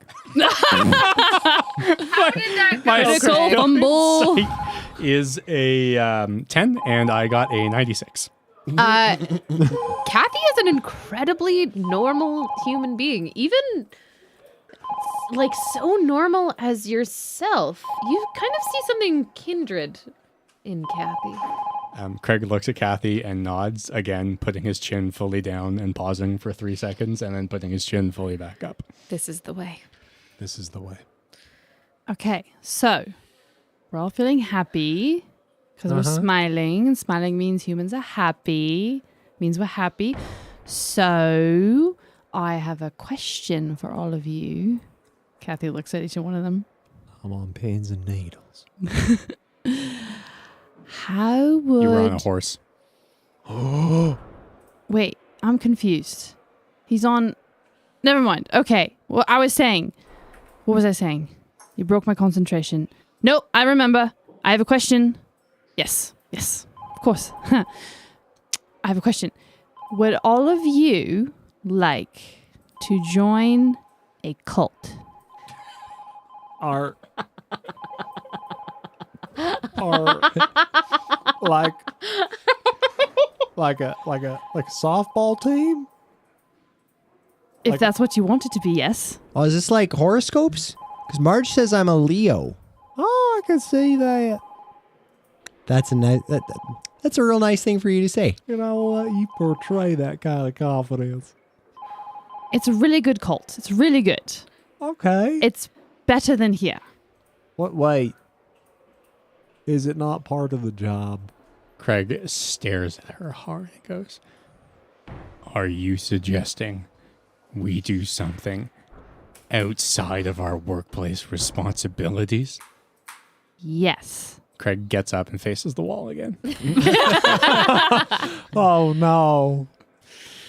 Looking at Howie and Lonestar. Is that a yes? I think you metaphorically dunce-capped our friend. "Please hold," says Craig. Oh Just to no. nothing? He just needs me to sing him his favorite song. What's a good song? New Orleans is sinking, man, and I don't want to swim. Please. Swim. And then, Howie just keeps singing the Tragically Hip at Can everyone make a Craig. listen check? Absolutely. Yeah. I would very much like to do that. Swim. That's a success for Craig. It is also a Dear success. Lord. That's a hard success. Okay, when Howie started singing, all of you heard a bit of a... but you're not sure exactly where it came from. And then Cathy kind of goes like this, and it stops. Kind of goes like what for our listeners? Kathy kind of like shakes her body a little bit, Amazing. and then that sound stops. She goes, what was the sound? Howie was singing. Music is not permitted on office premises except for every third Friday of the month between 4:30 and 5:30 p.m. Oh, yeah, you're right. You always tell me about that whenever I try to sing Tragically Hip to you. Sorry about that. No, that's totally true. But, you know, that There was beat a we sound heard, that was not the... it wasn't the Tragically Hip. It was not the sad cool. No. There was a beat. A telltale beat. I'll tell you, it sounded kind of like house, but, you know, I'm more of a drum and bass guy.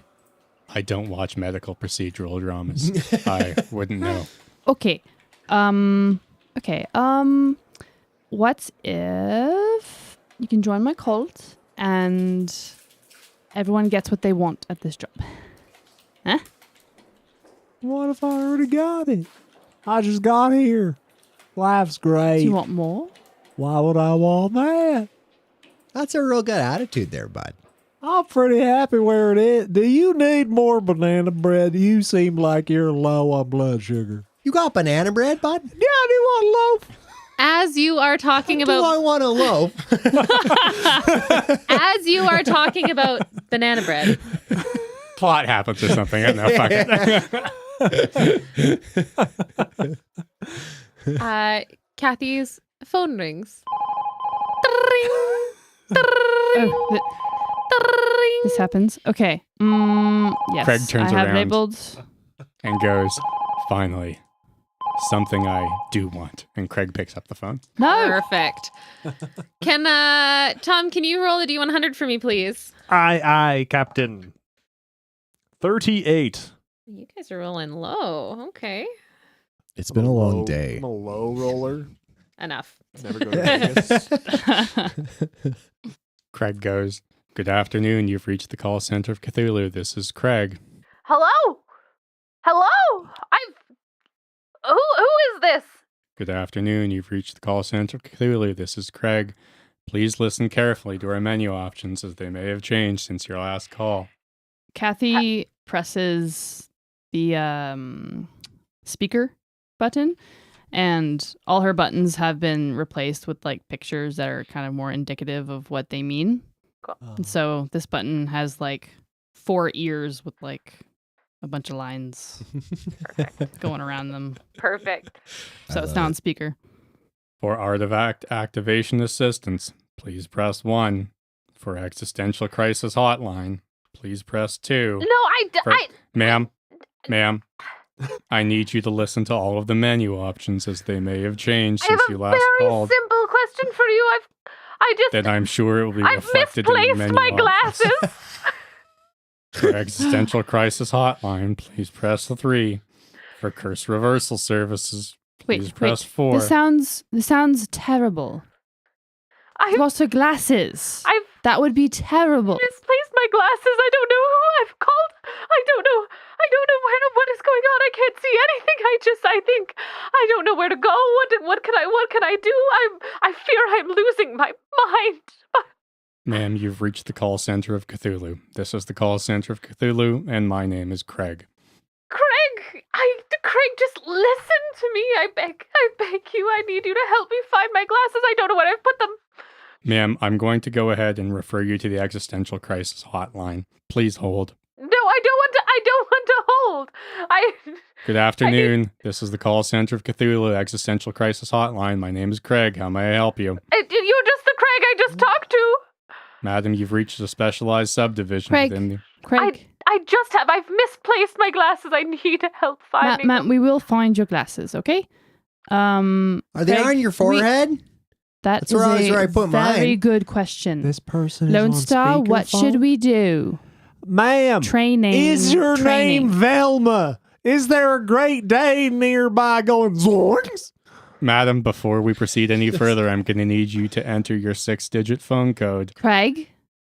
Craig. Always forget mine. Craig. I'm Craig. Good. Okay. Go face the wall. Oh, no. Now. Oh. Please hold. And Craig walks away and faces the wall. Lonestar, Muttering about a you are 6-digit up. phone code. I'm up. Hello, madam. I've heard you've misplaced your spectacles. Are they bifocals or simply required to impeach your horrible vision? They're for my bad vision, but I think somebody on your team might have helped me find them. You hear patting. You're playing the drums? Try that, Foley team.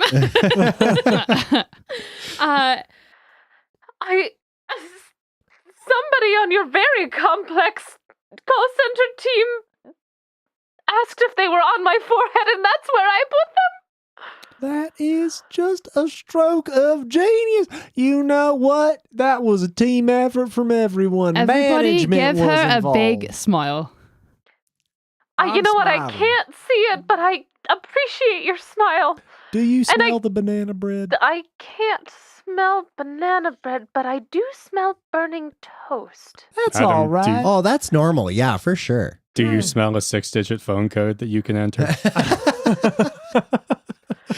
Followed by the pound sign. I think you have resolved my problem, so thank you. You're very welcome. Yeah. Good. I can see again.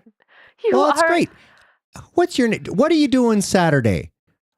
Excuse me? Marge is making a roast.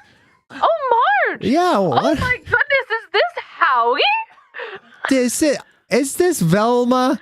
This is Velma! Yeah, you're part of Marge's knitting circle. I love Marge!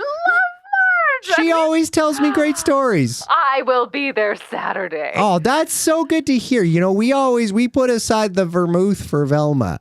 That's V&V. That's what she always calls Velma, can you answer a long debated question? Perhaps. Good. What is your 6? No, no, Craig, no.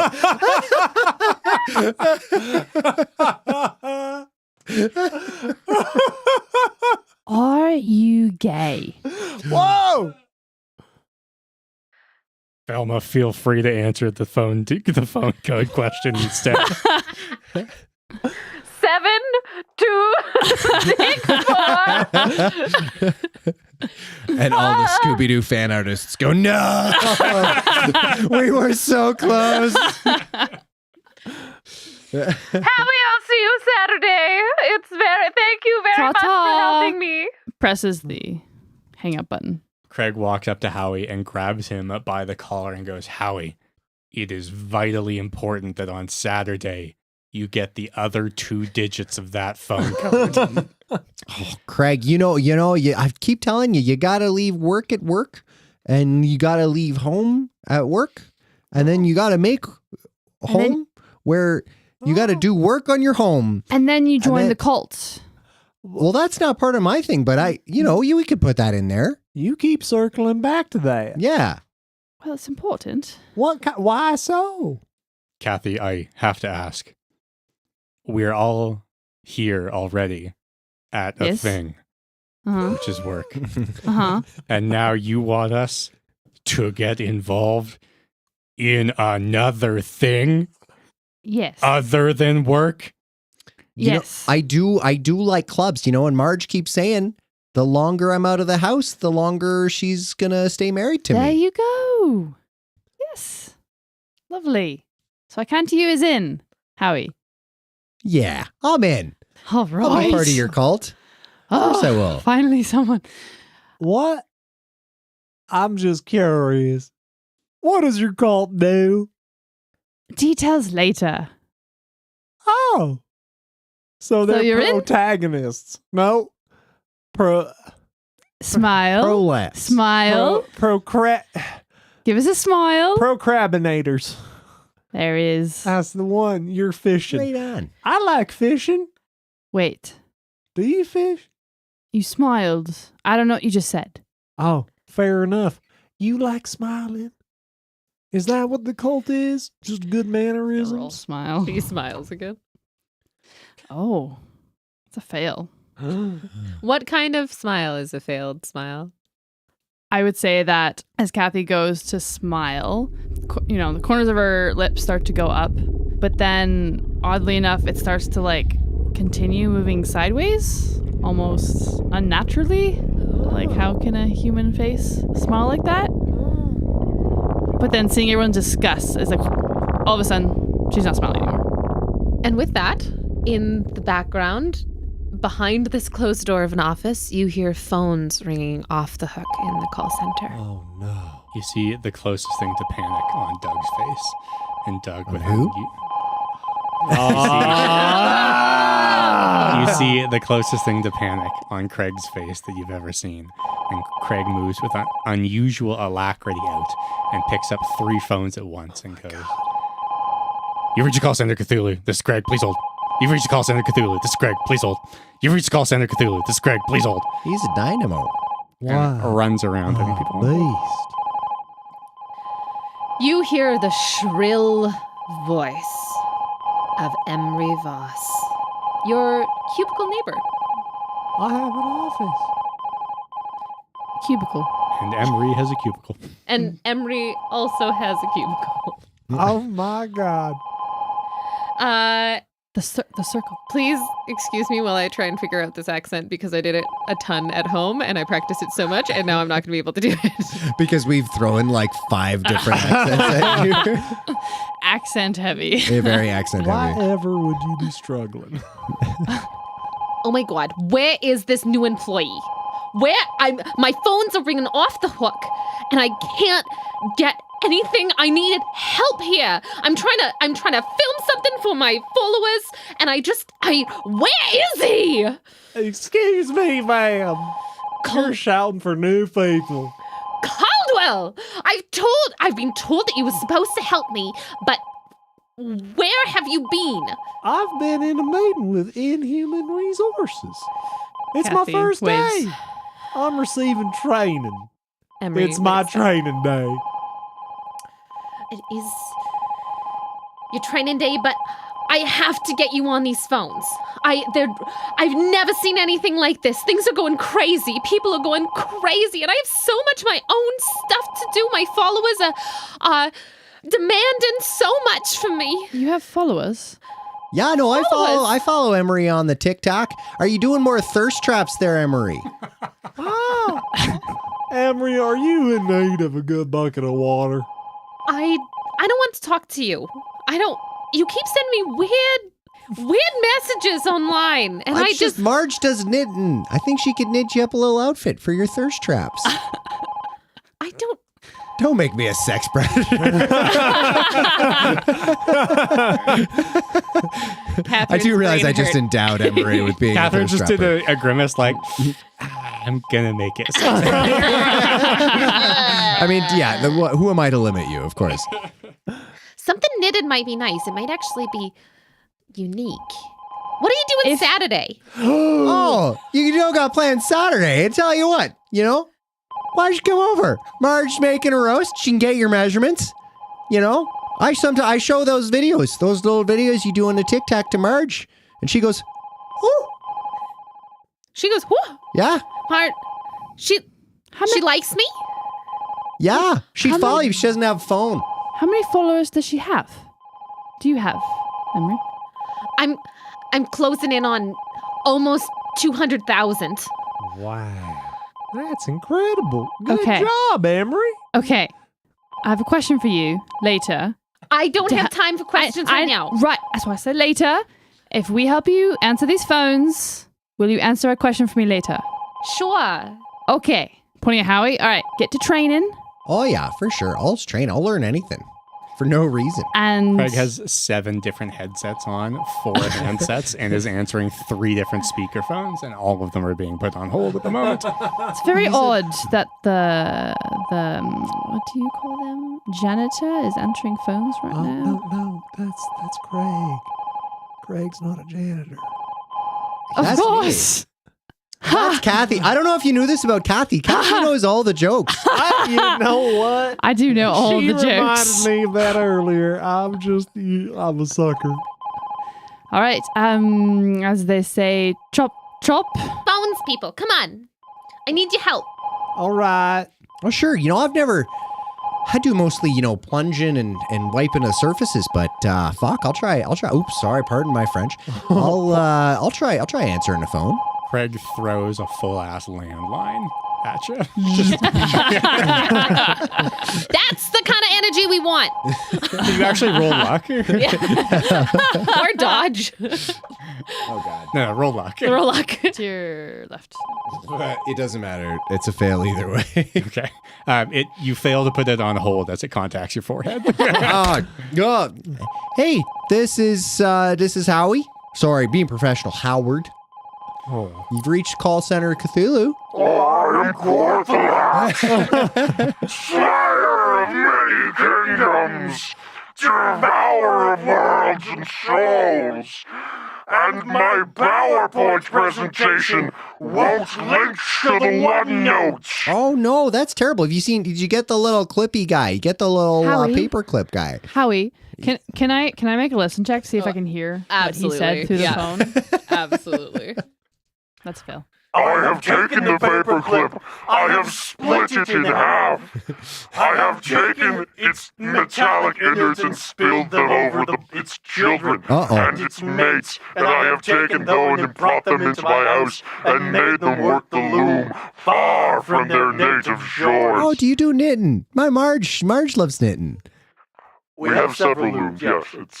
It's kind of a collaborative. It helps me unwind. Wait, what'd you say your name was? Gorthalax. You're part of Marge's knitting circle. Vermouth Velma. Oh, what a small multiverse this is. Gosh, what? Tell you what, Gorgalax? Gorgalax. What are you doing Saturday? Oh, well, I was going to maybe take a long ship far across the seas of space and time to a peaceful civilization, and then take their heads and mount them on pikes, and then use the pikes to build myself a stronghold from which I will rule with anger, hatred, and nothing but ruin and wreckage. But, my plans are open. Emery reaches across and puts him on hold for a second. This is a perfect time to sell him interdimensional travel insurance. Sell it. No, for sure. And she takes him off hold. Well, Gorgalax, I'll tell you what. We all love our fortresses. And Marge, she's always saying how you're always about the pain and the anger and the hatred and all that. Especially in the macrame. Oh, no, for sure. She showed me. It really comes out in the macrame. No, truly. I showed that to my nephew, and he was clinically insane for 3 months. You are too kind. No, I'm not. I shouldn't say this, but I'm not blowing sunshine up your butt. I'm telling you, bud. That is good, for I am weak to radiant damage. Cathy looks at Lonestar. How does one blow sunshine off the butt? With incredible effort. I'll tell you this, bud. When you're off pillaging, you ever worried? What if you get a dent in your Honda Odyssey? That would be truly tragic, as it is mounted on the prow of my battleship. No, truly. That's what Marge tells me. It's the mileage. Yeah, no, absolutely. Hey, it's a bit rich for my blood. I drive a 2003 Dodge Caravan. It's got hail damage. Interesting. Have you converted that in any way, shape, or form? Oh, live in my van. No, I got a tent from Eldritch Tire. But I'll tell you what, for just, I believe it's 5 installments of 257,938 yen or gold doubloons. you can get some interdimensional service. Let me pull out the binder here. Just pull out the binder. You can get some interdimensional insurance. Emery, yeah. You're goddamn natural. Okay, great. Yeah, you can get some of that. You plug that in. I'll tell you what. You get hail damage on that Honda Odyssey.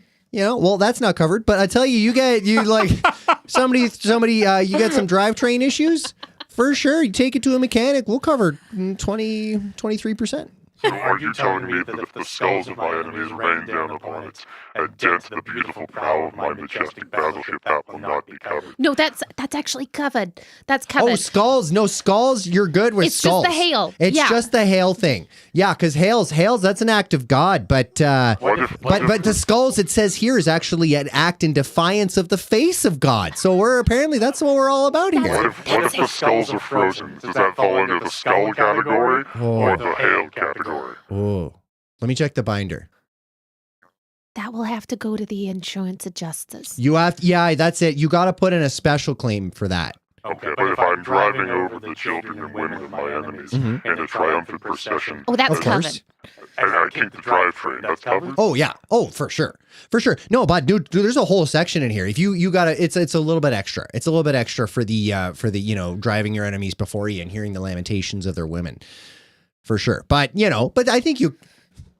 Gorgalax. Can I call you George? Oh. Howie. We're practically cousins. Oh, that's what I say. Anyone in Marge's knitting circle is a blood relative. I'll tell you what. With the way Marge wields those knitting needles, you're telling me, bud. It's a real public health hazard, actually. I'll tell you what. I don't disagree with Marge when she's knitting. I mean, she's stabbing. She's always knitting, am I right? Literally always knitting. It's time to wrap up. We got other calls. You're right. Okay, I'll tell you what. I'm gonna send you through something, George. Make the sale. And you just I'm gonna pass you through to accounts receivable, and you just give them your payment information. We accept cursed objects, gold doubloons, yen, American dollars. We also accept the souls of screaming children. Do you think I'm going to pay a currency so corrupt that it's backed by a petrodollar? I will pay in souls of screaming children. Oh, that's fair. That's ethical. Souls of screaming children, blue sign. Not a lot of people know that. All right, I'll pass you right through. How'd I do, Emery? Just Emery stands up, standing ovation, puts down the 6 phones she's holding, and just goes, "This was a fucking masterclass. People pay hundreds of thousands of yen to do that. They're fucking amazing. I promise you'll get at least 2% of the 17% of that commission." Well, that's a lot of stamps. It's pretty good. Yeah, it's a lot. It's stamps, but it's fine. Well done, Howie. See, this is why we have inhuman resources. I have found potential. He literally wiped the floor with them. Yeah. I don't get it. Fucking phone. Get on the fucking phone. I know one game. I was entranced. Howie, I've been told to ask you, do you also do crocheting? I don't do crocheting, but Marge is real handy with that kind of crafty stuff. I'm picking up your accent again. Fuck, bud. I'll tell you what, Marge is real handy with that crafty stuff, eh? Why don't I talk to Marge? I've already invited you over for Saturday. Why don't you ask Marge? Cathy, kind of looking down, just like mumbles a couple things. And is like, yeah, well, I'll be there. Yeah. Well, that's great. Oh, this is a good day. Another phone rings. This one sounds a little bit different. It sounds like an important ring. Ring! Important. The phone is wearing a hat that's just fruit. Like it's just Look at me.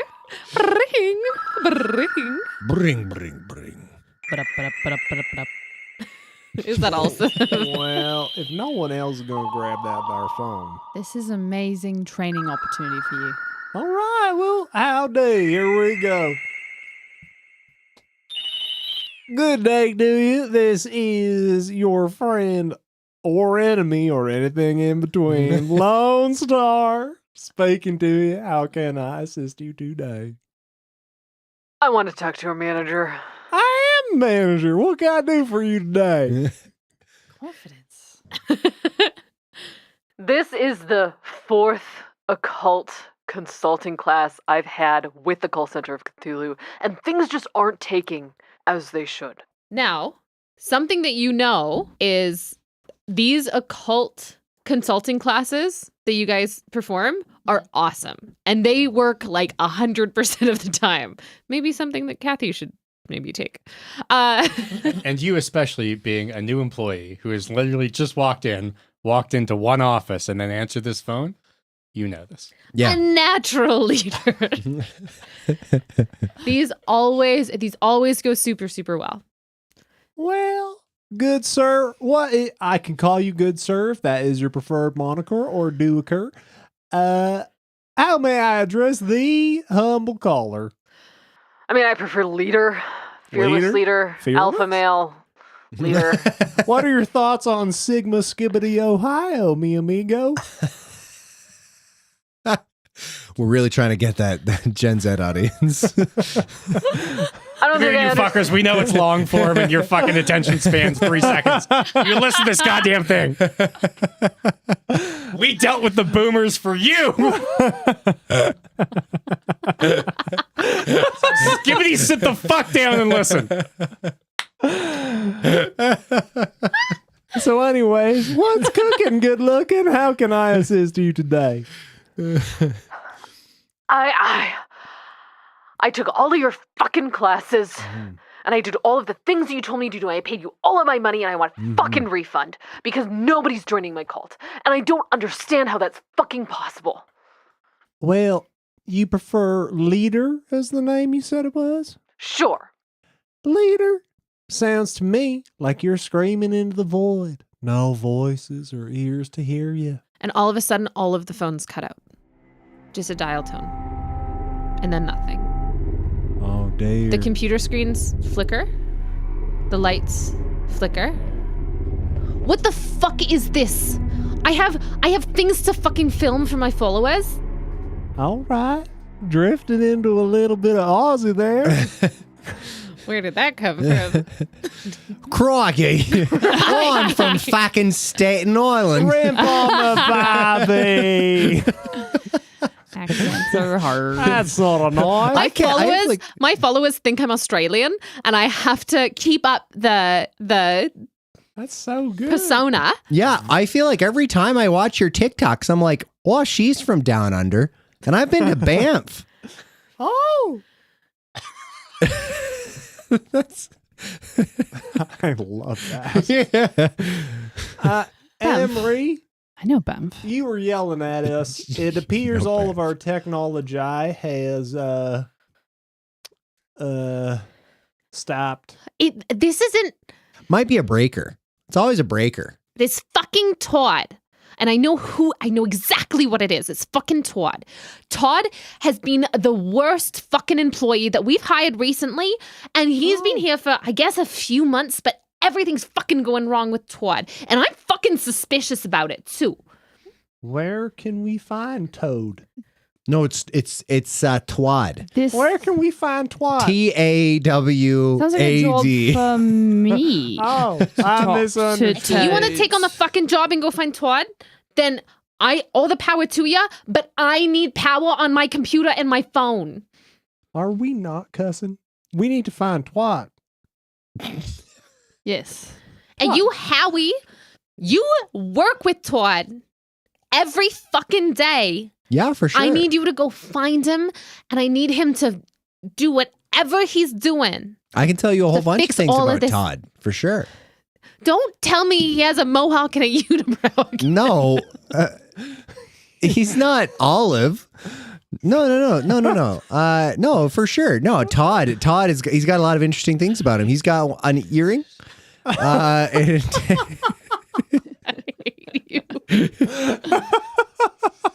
he's got a barbed wire tattoo on his right arm. Like, Todd? I'm never talking about the same guy. Oh, maybe I'm thinking of a different. Is he the guy? Todd? He walks with a limp, but only on every fourth step. I'm pretty sure. I'm pretty sure. That's not Amoeba. Oh, that's a different Todd. Is this the guy with the skullet and the two distinct eyebrows? Oh, okay, right. With this, for sure, with the skullet. Oh, now skullet Todd. Oh, fuck, skullet And the Todd. two distinct eyebrows. Like a freak. Does having two distinct eyebrows make you a freak? Well, if you Craig got is holding up a bunch of phones that aren't ringing and goes, I don't know. I just know that I can't put anyone on hold. Craig, when you think about it, they're all kind of on hold now indefinitely. It's not the right hold. Oh, shit. Oh, sorry, bud. Fuck. It needs to be my hold. I am the one to put them on hold. That is Craig's job. Oh, one little Neanderthal there. Do you want to help us find Twad? If it will mean I can put people on hold again. Let me tell you about Skullet Todd. I know a bunch of interesting facts about Skullet Todd. Yeah. That's enough of you. Said Catherine, appearing in the middle of this scene and not in character.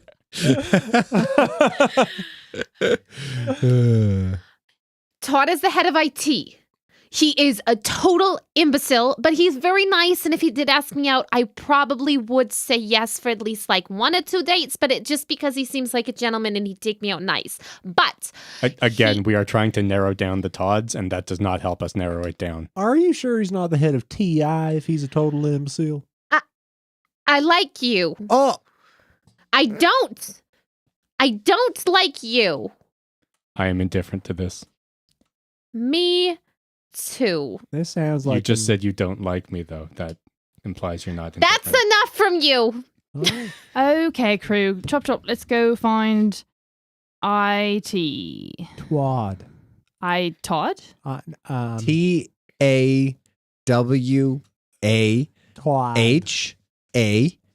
TAWAHAWAD. Why? I don't know. Sometimes I be saying things. Also an appeal to the Gen Z Also audience. an appeal to the Gen Z audience. Just because they have fucked up names doesn't mean you can make fun of them like that, guys. All of a sudden, an intern named Bradley shows up, but it's LEIGH. Anyway, sorry. Okay, where is IT? Who knows? Is Who an knows? incredible question. Where Well, is but he? this whole building is kind of in a different dimension. And it changes constantly. I heard a rumor that somebody described it as a focaccia at one point, That but was me. oh, The slap and fold dimension. oh, Yeah. oh. Okay, yes. Craig knows where IT is. You can follow Craig, and I will take you there. He's a Craigular guide. We will follow Craig. Craig walks up to a wall and stares at the wall real hard, and then reaches into his pocket and starts playing the Inception music and takes a step onto the wall and starts walking up the wall. And as he does that, the entirety of your perception changes, and suddenly up is left, left is down, down is right, and right is up. All You right. have to continue to follow Craig as he walks towards a sign that used to just say horizontal line connected to a vertical line, but now it says IT. Oh. This is like that Chris Nolan movie, Which one? The Dark Knight Rises. Oh, because we're rising on the walls. Yeah. Amen. Let's go.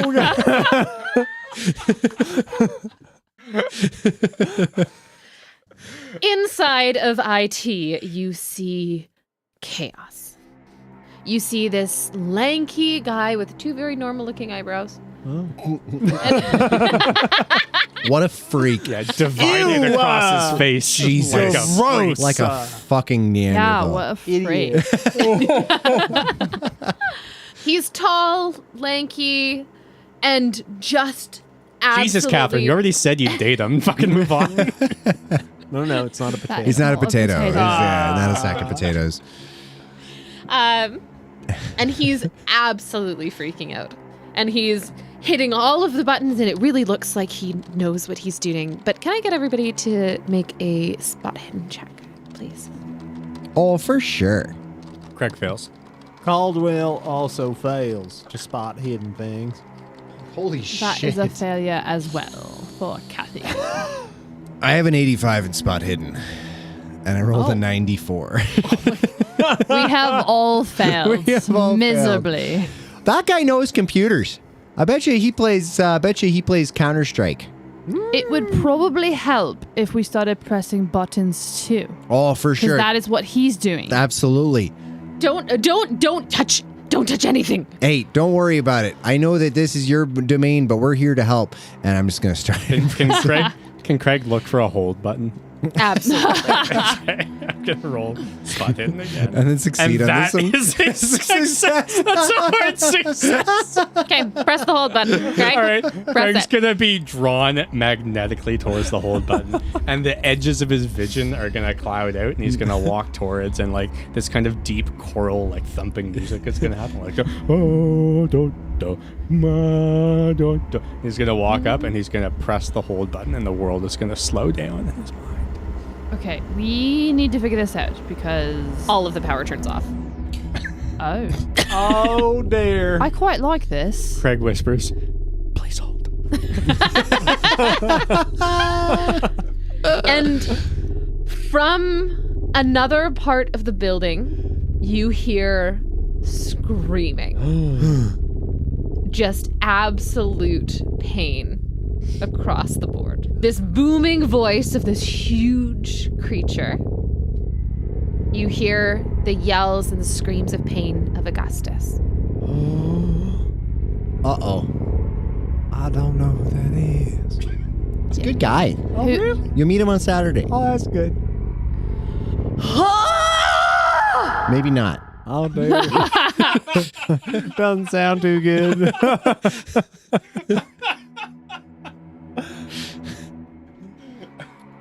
Then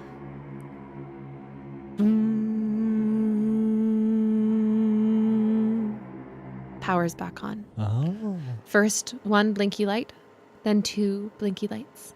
3, 4, and all the screens, all the servers start to light up again. Did that scream fix it? Apparently loudness is the key for Right. technology. You would be surprised what can be fixed when you put things on hold. I think I fixed it. I fucking thank God I can keep my job. Then nobody will have to. I mean, where did you guys come from? Nobody. I died. How you doing there, Todd? Todd, you having a hard time?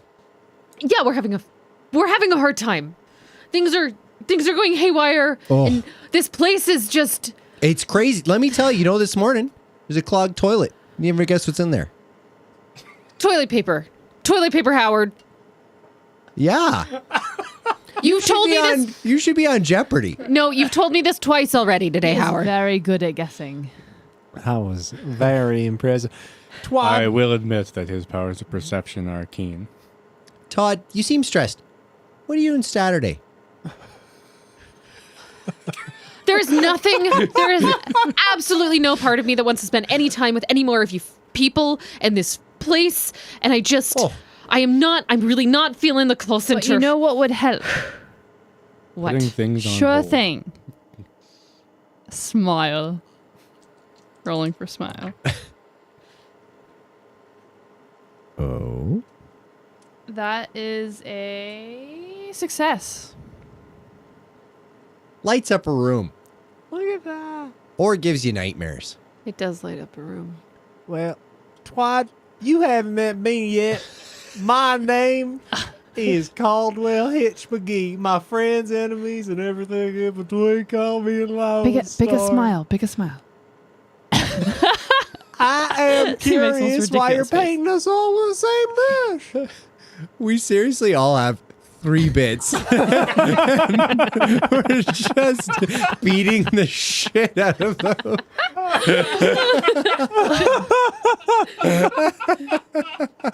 We have got fucking nowhere in the plot. Nowhere. Because we keep on being like, wait. Let me do one of my. Let me do a bit. This is my moment.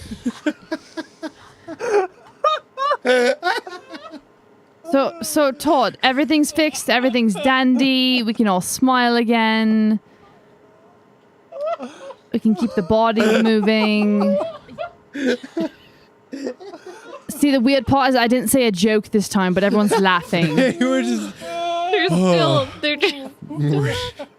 we're so easy to entertain. I'm so sorry. And we hope that you two are also this easy to entertain. Oh man. Oh God. All right. Yeah, it's just new software I wrote, and I thought it was gonna work, but I mean, it didn't quite work as I wanted it to. Oh, new software like Quicken. Are you running McAfee? That's it. You gotta run McAfee. You gotta run should try McAfee. to do a Norton antivirus. Yeah, Norton Yeah. antivirus. You should trust us because we're men. Sorry, Yep. what? We got penises. That's not my accent at all. Twad, I gotta know, why are you so... You look like a person who's got a problem. And we work in a call center who deals with peoples who got them their problems. Who the fuck are you? You haven't met me yet. My name is Caldwell Hitch McGee. Yeah, you said that, but that doesn't give me any context to who you are. He's you're the janitor. No. Did they replace that old guy already? That's that I guy. don't think that he's the janitor. I'm not the janitor. Shouldn't you know this by now? Haven't you worked here for 3 Interdimensional years? relations. Oh, she's got the joke. She's got all. Cathy knows all the jokes. Craig is not getting the joke because Craig doesn't do jokes. I would like to roll psychology on Cathy again, except with a bonus dice this time. That's what I pitched to you. Okay, Reacher. Yeah. Wow. if Cathy, but Cathy also is in charge of her own psychology. Okay, so I've rolled a 75 both times. And my psychology is 10. Spend 65 super luck, you normal. cuck. Super normal to you. Nothing. You can't think of anything on Cathy. Craig just looks at Cathy and he's jokes. like, this is what the joke is. Very good. Good joke. Anyways, Good joke. I am with interdimensional relations. I'm meant to resolve conflicts interdimensionally, but there's a dimension between us, and that's a dimension that your of job? misunderstanding. Yes, it is.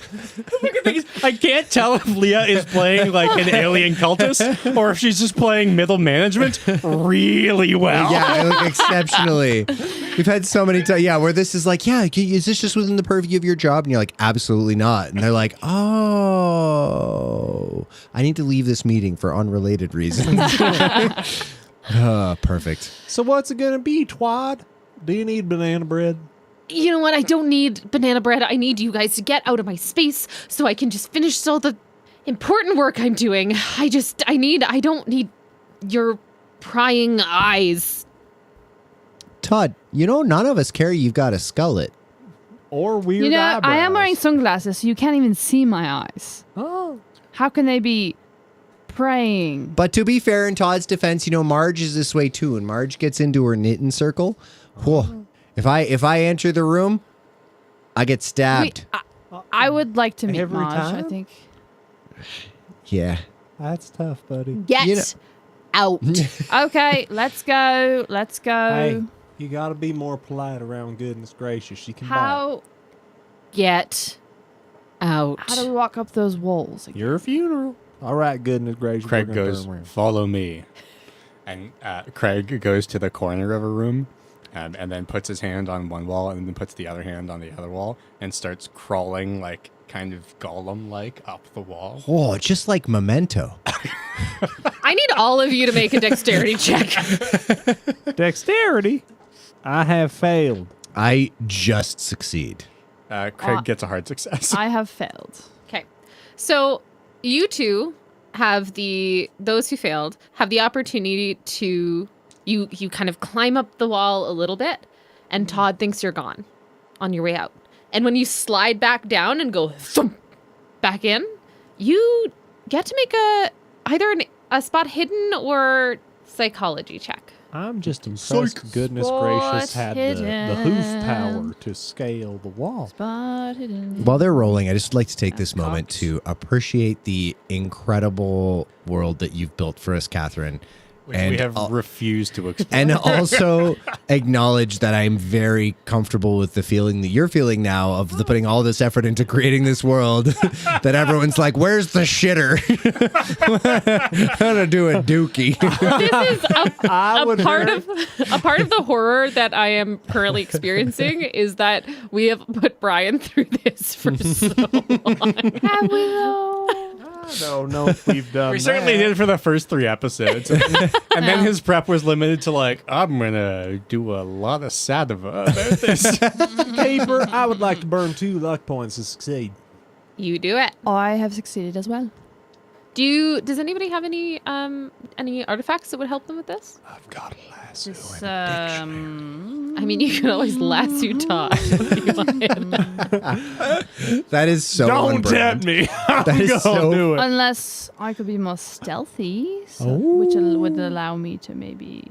If you want to. I just want to remind you that you have Spot the some hidden cool, better. some cool artifacts that I don't want you to forget about. I don't think my what is the lasso- dictionary doing? Oh, it makes you read. You find words.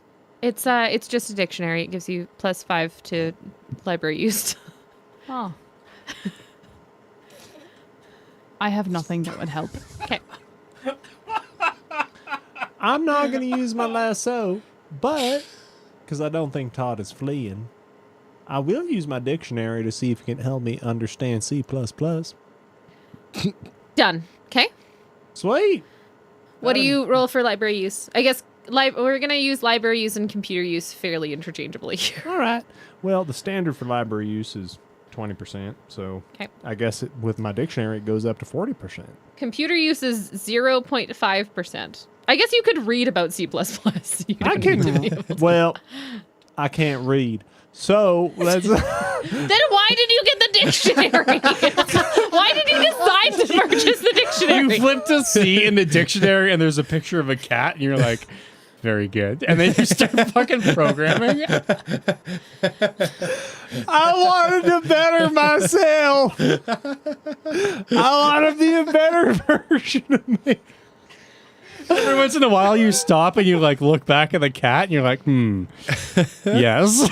Tom, if you can explain to me why you understand how to program C++, but you cannot read, then you can go for it. But you need to give me an explanation. I can do it in one sentence. Is C++ English? No. Exactly. I proceed with understanding C++. We're going to do it for the plot, babe. Hell yeah. Yeah. That's a success. Let's go. You see Todd. You see Todd at the computer programming away. In C++. In C++. In This time beyond space and time. I mean, it kind of is. He should be using Python. Yeah, he should be using Python. However, because we were bending space and time and dimensions, really any programming language could be applied to anything here. Not sequel. Oh, yeah, fair. Except for SQL. Except for SQL. JavaScript. Stop. I'm sorry. Todd is making this sick game where you're this little skateboard dude that goes across the screen and jumps over things. Actually, Alex, that's entirely correct. You are looking at what should be incredibly complex security measures in his programming. And instead, you see this 2D side-scroller game that he's writing. That doesn't make any sense. He's your head IT and programmer. Why is all of the script C++? Why is it all actually very rudimentary C++? Oh, my lords. What is it? He can't read either.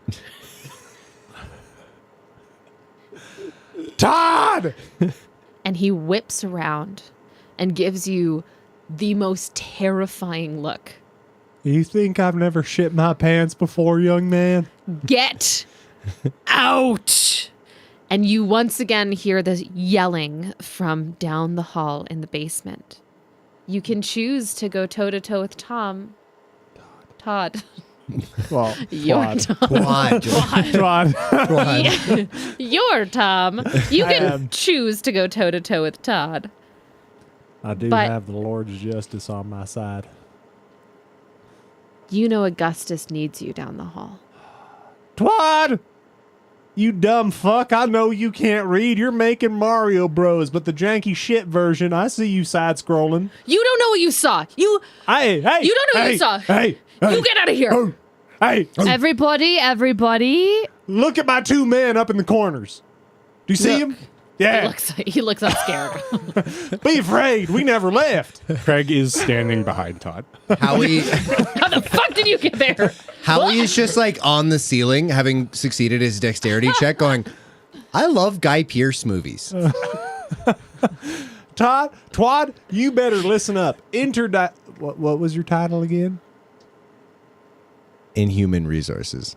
I know. Oh, sorry. Leah knows. I can't tell. I'm sorry. We can't tell if Brian can't tell Leah if Leah's always an idiot. knows. Yeah, it's important to understand that Caldwell's not the brightest bulb in the tulip patch. What was your title again? It starts with an I. IT. No. IT. Twad, you dumb bitch. This is your IT supervisor. Snore Peacer. Pretty sure Guy Pearce is in that one. No? Shit. No. I was Also, almost. I did not know what you thinking of said. Pierce Brosnan. I might be. That was almost a deep cut. Okay. Good job, It Howie. was so close. Sorry, you're not thinking of Pierce Brosnan. You're thinking of Rachel Brosnan. That was dangerously close to a deep Honestly, cut. you're not there, thinking of Howie. Rachel Brosnan. You're thinking of Rachel Weisz. Twad, you need to understand something. Twad, you need to understand something. Firstly, you owe this wonderful person a cult membership. Secondly, That is very true. yeah, she's asking, and you're not listening because you're caught up in your own nonsense trying to make a better version of Mario Had a Baby with Pong, but it sucks. You, good sir, getting off easy. Lord's Justice, I flare my poncho. Of course you were wearing a poncho this whole time. You beautiful bastard. We could really use you in the cult. I flare my poncho and reveal Lord's Justice, my 2 revolvers. The Lord's and Justice. So wait, one of your revolvers is just the Lord's in possessive? And the other just says justice? That's correct. Okay. That's I can't read. Twad. Me and goodness gracious are gonna get the hell out of here and hightail it down. Hold up. Let's put those away. They were never Okay. out. I was just making a gesture. Yes. Okay. We don't want to kill anybody. Especially prospective cult members. No. I was just threatening Todd. Can you all make a spot hidden check one more time, please? Can I also make a spot hidden check? Are you in the room? He's on the ceiling. I'm on the ceiling. Totally. You are in the room. The Count of Monte Cristo. I'm pretty sure of that one. Craig succeeds. Cathy succeeds. Oh, that's a hard success. It's a hard success for me too. So Catherine looks down at 40 pages of notes and thinks of all the fucking trees that died for this. So accurate. So accurate. Cathy and Craig, you see Todd clutching this small book. Not you, Brian. Not you. No, not me. I No don't deserve more it. whiskey. You're No, absolutely you right. put the That's a whiskey good- down. That's a good call. You see Todd clutching this book in his hand. But Howard and Caldwell, you see him glancing at it and whispering something under his breath. And then all of a sudden, you are all pulled through the wall Can I try to make an action before this happens? Totally. Okay, I'll roll dex to see if I do, if I can pop it off before it happens. Yeah. That is a 40, which is a success. So if I see him looking down at the book, I would like to just say, now, Twad. That's all. No.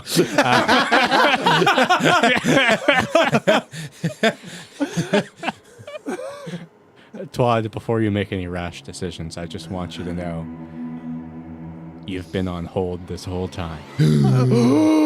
And it's all recorded. Oh, no. For customer service assurance? Damn. And softcore porn purposes. Wow. He sends it to P/otter. At galactanet.net. We are connected to the multiverse. Craig, the joke's on you. I shut it all I'm down. not going to get it. I don't know if you've noticed, but I'm not going to get the joke. No, it's just like a turn of phrase. It's I don't not. I thought understand. all the joke jokes involved. were on me. No, you're the fun. know all You're the the funny jokes. one. You got all the jokes. You already Yeah, have you it. have all the jokes, Oh. but the joke's on him. But it's just it's a turn of phrase. It's not that he's joking. But Are you joking? I am very serious. Oh. Oh. I didn't notice. I shut it all down. No one will ever know. No one will ever know what I did.